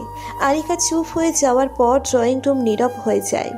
আনিকা নিরাপচ্ছিন্ন করে ফের বলে, তোকে ভালোবেসে আমি শুধু অবহেলা পেয়েছি। আমি সেদিন ভুল করেছিলাম তোকে আমার মনের অনুভূতিগুলো বলে, তাই তো আমাদের মাঝে বন্ধুত্বটা নষ্ট হয়েছে। আমি আমার লাইফে ভুল একটি মানুষকে ভালোবেসেছিলাম। আশা করি ভুলটা খুব তাড়াতাড়ি শুধরে নেব। বলেই রুমে চলে যেতে নিলে থেমে গিয়ে বলে, সবার জন্য না হলেও অন্তত নিজের জন্য একজন ভালো মানুষ হয়ে ওঠ। সামনে গোটা লাইফ পড়ে আছে তোর, এভাবে শেষ করে দিস না জীবনটা। আগের ন্যায় মাথা নত করে বসে আছে অহান। ড্রয়িং রুমে আবার আগের মতো পিনপতন নিরাপত্তা বিরাজ করছে। রিফাত ভারী নিঃশ্বাস ফেলে অহানকে ধরে উঠাতে নিলেই অহান রিফাতের হাত সরিয়ে উঠে বাহিরে চলে যায়। সিঁড়ি পেয়ে মাথা নত করে নামতে থাকে। রিফাত গেটের সামনে দাঁড়িয়ে অহানের যাওয়া দেখছে। অহানের চোখের কার্নিশে জল জমেছে। ছন্নছাড়া হয়ে রাস্তার মাঝখান দিয়ে হাঁটছে। রাস্তা গাঢ় অন্ধকারে ঢাকা নয়, দূরে ল্যাম্পপোস্টের আলো নিভু নিভু হয়ে জ্বলছে। ঈষৎ আলো ছড়িয়ে আছে চারিদিকে। ঘড়ির তখন 12টা ছুঁই ছুঁই। ধুলো উড়িয়ে বাতাস ছুটছে রাস্তায়। দেখে মনে হচ্ছে ঝড় হতে পারে। অহানের বুকেও ঝড় বইছে। নিজেকে পৃথিবীর উচ্ছিষ্ট মনে হচ্ছে। বুকে রক্তক্ষরণ বয়ে যাচ্ছে। প্রাণপয় ভেবে যাচ্ছে এ কি করল সে। মায়ের মতো ভাবিকে না জেনে বুঝে স্ত্রীর অধিকার চেয়ে কাছে টেনেছিল। মারাত্মক ভুল করেছে সে। এতদিন মারাত্মক ভুল করে এসেছে তার বাবা মায়ের সাথে, কিন্তু সে তো সত্যিটা জানতো না। আসলেই কি সে মারাত্মক ভুল করেছে স্ত্রীর অধিকার চেয়ে? তার তো জানা ছিল ইহিতা তার বউ নয়, ভাবি। তবুও মন মানছে না। নিজেকে আজ অপরাধী বলে মনে হচ্ছে। এতগুলো মানুষকে সে এতদিন কষ্ট দিয়ে এসেছে, আর আজ মাত্রাধিক কষ্ট দিয়ে ফেলেছে। মাপ চাইবে তাদের কাছে, কিন্তু পারবে কি তারা ওকে মাপ করতে? পারবে কি অহান আগের মতো সব ঠিক করে দিতে? চায় না এমন লাইফ। হতে চায় সে আগের অহান, সেই ছোট্ট নিষ্পাপ অহান, যার মনে ছিল না কোনো অহংকার, হিংসা, লালসা। সকালের আলো ফুটতেই অহানের ঘুম ভাঙে। রাতে দেরি করে বাসায় ফিরেছে, তবুও আজ তাড়াতাড়ি ঘুম ভেঙেছে। আজকের সকালটাকে নতুনভাবে শুরু করতে চায় অহান। নতুনভাবে সব কিছু শুরু করবে, জীবনটাকে নতুনভাবে সাজাবে। জানালার পর্দা সরিয়ে দেয়। রৌদ্র এসে অহানের গায়ে পড়ে। অহান সূর্যের দিকে তাকিয়ে মৃদু হাসে। প্রথমে ফ্রেশ হয়ে নেয়, তারপর কানে ব্লুটুথ লাগিয়ে কিচেনে আসে এবং কল দেয় হামিদা বানুকে। ঘুমাবার প্রস্তুতি নিচ্ছিলেন হামিদা বানু। তখনই পাশে থাকা ফোনটা বেজে ওঠায় কিঞ্চিত পরিমাণ বিরক্তি নিয়ে ফোন হাতে নিতেই তিনি কিছুটা চমকে গেলেন। সে যেন নিজের চোখে বিশ্বাস করাতে পারছেন না এটা অহানের নাম্বার। তার এমন চমকানো চেহারা দেখে আজমল রহমানও ফোনের দিকে তাকায়। তিনিও বেশ চমকে গেলেন। ফোন বেজে কেটে যায় তাদের এমন চমকানোর রিয়াকশনের মাধ্যমে। হামিদা বানু আজমল রহমানের দিকে তাকিয়ে বললেন, মনে হয় ভুলে ফোন ঢুকে গেছে নাম্বারে। রিসিভ করো, দেখো কি বলতে চাই অহন। হামিদা বানু আজমল রহমানের দিকে চোখ পিটপিট করে তাকিয়ে পরক্ষণে চোখ সরিয়ে নিয়ে ফোন রিসিভ করে কানে দেয়। অপর পাশ থেকে অহান অভিমানী স্বরে বলে, ছেলের ফোন ধরতে এত সময় লাগে? কি করছিলে এতক্ষণ? প্রশ্ন করে বসে অহান। হামিদা বানু অবাক হয়ে আজমল রহমানের দিকে তাকিয়ে রয়। এর আগে কখনোই অহান এভাবে কথা বলেনি, তাই বেশ অবাক হচ্ছেন। চুপ করে আছে কেন? কথা বলো অহনের সাথে। হ্যাঁ মানে ঘুমোনোর প্রস্তুতি নিচ্ছিলাম তো, তখনই তুই কল দিলি। এভাবে কথা বলছো কেন? আমি কি অন্য কারো ছেলে নাকি? ঠিক মতো কথা বলো আম্মু। তুই কি ঠিক আছিস? অবশ্যই, মায়ের দোয়া সাথে থাকলে সব সন্তানই সুস্থ থাকবে। হামিদা বানু আরো অবাক হলেন। তার চোখের কোণায় ক্ষুদ্র জল এসে জমেছে। আজমল রহমান তার কাছ থেকে ফোন নিয়ে বলে, বাবা কিছু হয়েছে কি? এভাবে কথা বলছিস যে তোর মায়ের সাথে? কথা বলতে গেলে কি কিছু হওয়া লাগবে আব্বু? আর আমি তো তোমাদের ছেলে, তাই না? এমনভাবে কি কথা বলতে পারি না? তা নয়, এই প্রথম তুই আমাদের কাছে নিজ থেকে ফোন দিয়েছিস, তা আবার এভাবে কথা বলছিস, খুব ভাবাচ্ছে। আগের অহান নেই বাবা, তাকে আর খুঁজলেও পাবে না। এতদিন তোমাদের সাথে যা করেছি তার প্রায়শ্চিত্ত করার সময় এসে গেছে। আমি খুব শীঘ্রই ভাবিকে নিয়ে বাংলাদেশে আসছি। দোয়া রেখো, মাফ করে দিও আগের অহানকে। বলেই অহান ফোন কেটে দেয়। আবেগের মোহে তার চোখেও জলকণা এসে ভর করেছে। দীর্ঘশ্বাস ফেলে রান্না করতে শুরু করে। রান্না শেষ করেই ইহিতাকে ডাক দিবে। কাল রাতের খাবারগুলো তেমনিভাবে টেবিলের উপর রাখা ছিল, যার কারণে অহান বুঝে যায় ইহিতাও রাতে কিছু খায়নি। আজমল রহমান আবেগ প্রবল হয় ফোনের স্ক্রিনের দিকে তাকিয়ে আছে। পাশেই হামিদা বানু ফুপিয়ে কাঁদছে। এ যে সুখের কান্না। এতদিনে আল্লাহ তার ডাক শুনেছে, তার ছেলেকে ভালো পথে ফিরিয়ে দিয়েছে। আজমল রহমান পুরো ব্যাপারটা ক্লিয়ার হওয়ার জন্য আনিকাকে কল দেয়। আনিকা হতাশ কণ্ঠে কাল রাতের কথা জানালে আজমল রহমান ও হামিদা বানু সব কিছু বুঝতে পারে। আজমল রহমান যখন আনিকাকে বলেন অহান কল দিয়েছে, শুনে আনিকাও তখন বেশ অবাক হয়েছে। পরক্ষণে আনিকাও খুশি হয় আজমল রহমানের পুরো কথা শুনে। অহানের রান্না শেষ। হাত ধুয়ে মুছে ইহিতার রুমে এসে নক করে। ইহিতা তখনও ফ্লোরেই শুয়েছিল। বেশ কয়েকবার নক করার পরও দরজা খোলে না। এবার অহান জোরে জোরে নক করে, যার ফলে ইহিতার ঘুম হালকা হয়ে যায়। চোখ মেলে তাকাতেই সামনের সব কিছু ঘোলাটে দেখতে পায়। কাল রাতে অধিক মাত্রার কান্না করার ফলে চোখ ফুলে গেছে, মাথা ঝিম ধরে আছে। বহু কষ্টে উঠে বসে। দরজা ধাক্কানোর আওয়াজ শুনতে পেয়ে বুঝতে পারে অহান ডাকছে। পরক্ষণে কাল রাতের কথা মনে পড়ে, কিন্তু ইহিতা এটাও বুঝতে পারে এতে অহানের কোনো দোষ ছিল না। অহান তো সত্যিটা জানতো না সে তার বউ নয়, ভাবিই হয়। চোখ বন্ধ করে দীর্ঘশ্বাস ফেলে দেয়াল ধরে উঠে দাঁড়ালো। দরজা খুলে দিতেই হুড়মুড় করে অহান ভিতরে প্রবেশ করে। জোরে নিঃশ্বাস নিয়ে বলে, এতক্ষণ লাগে দরজা খুলতে? আমি কতক্ষণ ধরে ডাকছি আপনাকে? ইহিতা নিচের দিকে তাকিয়ে মৃদু স্বরে বলে, কেন? ফ্রেশ হয়ে নিন, ব্রেকফাস্ট করবেন। ইহিতা অহানকে কিছু না বলেই বাথরুমের দিকে পা বাড়াতেই অহান পিছনের থেকে বলে ওঠে, মাফ করে দিবেন ভাবি, আমি এই টপিকে কোনো কথা বলতে চাই না, ভুলে যাও সব। অহান বুঝতে পারে ইহিতা এখনো রেগে আছে তার উপর। অহান কিছুক্ষণ মৌন হয়ে রয়, তারপর চলে আসে ড্রয়িং রুমে। একটু আগেই অহান রিফাত ও আনিকাকে ওর ফ্ল্যাটে আসতে বলেছে। ওদের জন্য ব্রেকফাস্ট বানিয়েছে অহান। রীতিমতো ওরাও সেখানে উপস্থিত হয়। অহান ওদের সাথে হাসি মুখে কথা বলে সোফায় বসতে বলে। অহানের এমন আচরণে আজ ওরা বেশ অবাক হলেও ভিতরে ভিতরে বেশ খুশি হয়।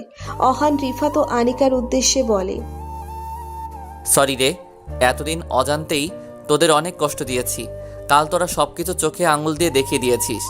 এখন কি আমি আর আগের মতো থাকতে পারি বল? আমি সেই আগের অহান হয়ে গেছি।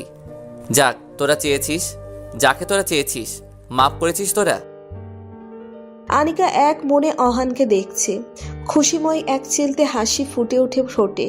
রিফাত অন্যদিকে মুখ ঘুরিয়ে অহানের সামনে ডান পা এগিয়ে দিয়ে বলে, পা ধর, তাহলে মাফ করে দিব। অহান দুষ্টু হাসি দিয়ে রিফাতের পা ধরে, কিন্তু পরক্ষণে পা ধরে টেনে ফ্লোরে ফেলে দেয়, যেটা দেখে আনিকা ও অহান দুজনেই হেসে ওঠে। এদিকে ইহিতা রুম থেকে বেরিয়ে দুহাত বগল দাবা করে দাঁড়িয়ে ভারী কণ্ঠে বলে, আমার পা ধরবে কে শুনি? হাসি থামিয়ে ওরা ইহিতার দিকে তাকায়। অহান ইহিতার সামনে হাঁটু গেড়ে বসে হাত ভাঁজ করে বলে, মাফ করে দেই ভাবি, আমার এত বড় ভুল হয়ে গেছে। আর কখনো খারাপ কাজ করব না, সৎ পথে চলবো, আর আপনার কথা পাই টু পাই মানব। শুধু আমার কথা? সবার কথা শুনবো। মাফ করে দেন ভাবি। ঠিক আছে, ঠিক আছে, ছাড়ো। আহান উঠে দাঁড়াতেই ইহিতা হেঁটে গিয়ে আনিকার পাশে বসে। খুব হাসি খুশিতেই সকালের নাস্তা সারে এবং প্রোগ্রাম করে আজ ওরা পিকনিকে যাবে। তবে তার আগে অহান ওর অফিসে গিয়ে রিজাইন দিয়ে আসতে চায়। ওদের সব ব্যবস্থা করতে বলে অহান অফিসে আসে। কাল রাতের কথা রিফাত ও আনিকা ইহিতাকে খুলে বলে, কিন্তু ইহিতা অহানের মিসবিহেভের কথা বলে না। অহানকে ছোট করতে চায় না ওদের কাছে। আর এমনিতেও এতে তো অহানের কোনো দোষ ছিল না। হামিদা বানু ইহিতাকে ফোন দিয়ে অনেক কান্নাকাটি করে বলে, মা, তুই পারলে অহনকে ভালো বানাতে, আমি তোর কাছে ঋণী। আমি না মা, রিফাত ও আনিকার কারণে আহান আজ ভালো পথে ফিরে এসেছে। ওরা যদি সব খুলে না বলতো তাহলে হয়তো আহান এসব জানতো না। হ্যাঁ, ওরাও অনেক সাহায্য করেছে। আমি তোদের তিনজনের কাছেই ঋণী। এইসব কথা থাক, আপনি এখন আর এসব নিয়ে টেনশন করবেন না। এখন আর টেনশন কিসের? আমার ছেলে ফিরে আসছে আমার কাছে, এটাই তো এত বছর চেয়েছিলাম। মানসিক শান্তি নিয়ে থাকুন। আমি রাখছি মা। আচ্ছা। ফোন কেটে দেয় ইহিতা। রিফাত ও ইহিতাকে বসতে বলে রুমের ভিতরে আসে ইহিতা। দরজা লাগিয়ে মাটিতে বসে পড়ে। মাথায় খুব যন্ত্রণা হচ্ছে, কিন্তু না, তবুও সে মেডিসিন নিবে না। এখন আর কোনো পিছুটান নেই। হামিদা বানুর ওয়াদা সে রেখেছে। ইহিতা অতি কষ্টে হামাগুড়ি দিয়ে হেঁটে বাথরুমে আসে। দেয়াল ধরে উঠে দাঁড়িয়ে পানির ট্যাপ ছেড়ে মাথায় পানি দিতে থাকে। কিছুক্ষণ পর মাথার ব্যথা নিয়ন্ত্রণ হতে থাকে। পুরো ব্যথা কমে যাওয়ার পর মাথায় তোয়ালে বেঁধে বাহিরে আসে। মাথায় তোয়ালে বেঁধেছো কেন? মাথা ব্যথা বলেছিল, তাই পানি দিয়েছিলাম। মেডিসিন নাও। না, লাগবে না, কমে গেছে। তুমিও না, এসব ডাক্তারি কোথায় পেয়েছো কে জানে। এখন এখানে এসে দেখো কোথায় যাবে পিকনিকে। ল্যাপটপের দিকে তাকিয়ে বলে আনিকা। ইহিতা আনিকার পাশে এসে বসে। এদিকে মিষ্টি নিয়ে অফিসে হাজির হয় অহান, যাকে পাচ্ছে সামনে খুশিতে মিষ্টি মুখ করাচ্ছে। অহানের এমন কাণ্ডে রীতিমতো সবাই অবাক, চমকিত দৃষ্টিতে তাকিয়ে আছে ওর দিকে। অফিসের পিয়নও যাদের সাথে এতদিন খারাপ আচরণ করেছে তাদের সবার কাছে অহান মাপ চায়। এবং কি যে মেয়েদের সাথে অহান ফ্ল্যাট করত তাদেরকে আপু বলে সম্বোধন করে মাপ চায়। মেয়েরা অহানের এমন আচরণ দেখে পাল্টা জবাব না দিয়ে তাকিয়ে রয়। তারপর চলে যায় বসের কেবিনে। তার সাথে কিছুক্ষণ কথা বলে বাহিরে চলে আসে এবং সবার উদ্দেশ্যে রিজাইন করার কথা বলে ফের মাপ চেয়ে চলে আসে বাহিরে। অহানের প্রতি সবার উপর ক্ষোভ থাকলেও এখন সবাই অবাক হচ্ছে এমন ব্যবহার দেখে, এবং সবার মনে অহানের করা অন্যায়গুলো মুছে গেছে। বাসায় ফিরে পিকনিকের সব বন্দোবস্ত করে একটি সুন্দর এরিয়ার উদ্দেশ্যে রওনা হয়। সেখানে আসতে বেশিক্ষণ লাগে না ওদের। এখানে এসে ছোট্ট একটা টেন্ট লাগিয়ে বারবিকিউ করতে থাকে। হামিদা বানু ও আজমল রহমানকে ভিডিও কলে ওদের পিকনিকের মোমেন্ট দেখাচ্ছে। ওদেরকে হ্যাপি দেখে তারাও হ্যাপি। ওরা খুব এনজয় করে আজকের পিকনিকটা। এরই মাঝে ইহিতার মাথায় পেইন উঠলে পাত্তা দেয় না, ঠোঁটে হাসি ফুটিয়ে সবার সাথে স্বাভাবিক ব্যবহার করে। সন্ধ্যার দিকে ওরা গাড়িতে বাসায় ফিরছে। গাড়িতে বসে অহান ঘুমিয়ে যায়। ওদের চেয়েও অহান বেশি পরিশ্রম করেছে আজ, তাই শরীর বেশ ক্লান্ত ছিল। ক্লান্তিতে চোখে ঘুম এসে পড়েছে। গাড়ির পিছনের সিটের মাঝখানে ছিল অহান, ওর দুপাশে ছিল ইহিতা ও আনিকা। রিফাত ছিল সামনের ড্রাইভারের সাথে। অহান ঘুমিয়ে যাওয়ার ফলে ওর মাথাটা বারবার আনিকার কাঁধের উপর পড়ছিল। আনিকা এটা দেখে অহানের মাথাটা ইহিতার কাঁধের উপর রাখে। আনিকার এমন কাণ্ডে ইহিতা ওর দিকে তাকায়। আনিকা মুচকি হেসে আস্তে করে বলে, তোমার দেবর। ইহিতা অহানের মাথাটা আনিকার কাঁধের উপর রেখে দেয়। মুচকি হেসে আস্তে করে বলে, আর তোমার ভালোবাসা? কথাটা শুনে যেন আনিকা কিছুটা লজ্জা পেল। চোখ সরিয়ে নেয় ইহিতার উপর থেকে। ইহিতা এটা বুঝতে পেরে মুচকি মুচকি হাসছে। এদিকে অহান ইহিতা ও আনিকার কথা শুনতে পেয়েছে। প্রথম যখন আনিকা অহানের মাথা সরিয়ে ইহিতার কাঁধে হাত রাখে তখনই ওর ঘুম পাতলা হয়ে যায়। তবুও চোখ মেলে তাকায় না। ওদের দুজনের কথা শুনে অহান আড়ালে মুচকি হাসে। বাসায় এসে ফ্রেশ হয়ে হালকা খাবার খেয়ে যে যার মতো শুয়ে পড়ে। কিন্তু ইহিতার চোখে ঘুম নেই। ফ্লোরে বসে একটা কাগজে কিছু একটা লিখতে ব্যস্ত সে। লেখা শেষ করে বিছানায় এসে ঘুমিয়ে পড়ে ইহিতা। দুদিন পর অহান, ইহিতা সহ রিফাত ও আনিকাও বাংলাদেশে একেবারে জন্য চলে এসেছে। ওরাও আর যাবে না, চায় না, এখানে থেকেই জব করবে, বাবা মায়ের সাথে থাকবে। হামিদা বানুর ঘরে সেই আগের মতো হাসি খুশির আমেজ ফিরে আসে, যেটা হারিয়ে গিয়েছিল বহু আগে। তারা বেশ খুশি। মরাসরা পরিবার যেন জীবন্ত হয়ে ওঠে। এই খুশি ভাগাভাগি করে নিতে ইহিতার বাবা মাও আসে এই বাড়িতে বেড়াতে। অনেকদিন পর তারা তাদের মেয়েকে দেখতে পেয়ে বেশ খুশি। এরই মধ্যে অহান আরমানের অফিসে চাকরির জন্য অ্যাপ্লাই করে। আরমানের ভাই হবার সুবাদে অহান সেই কোম্পানিতেই ভালো পোস্টে চাকরি পেয়ে যায়।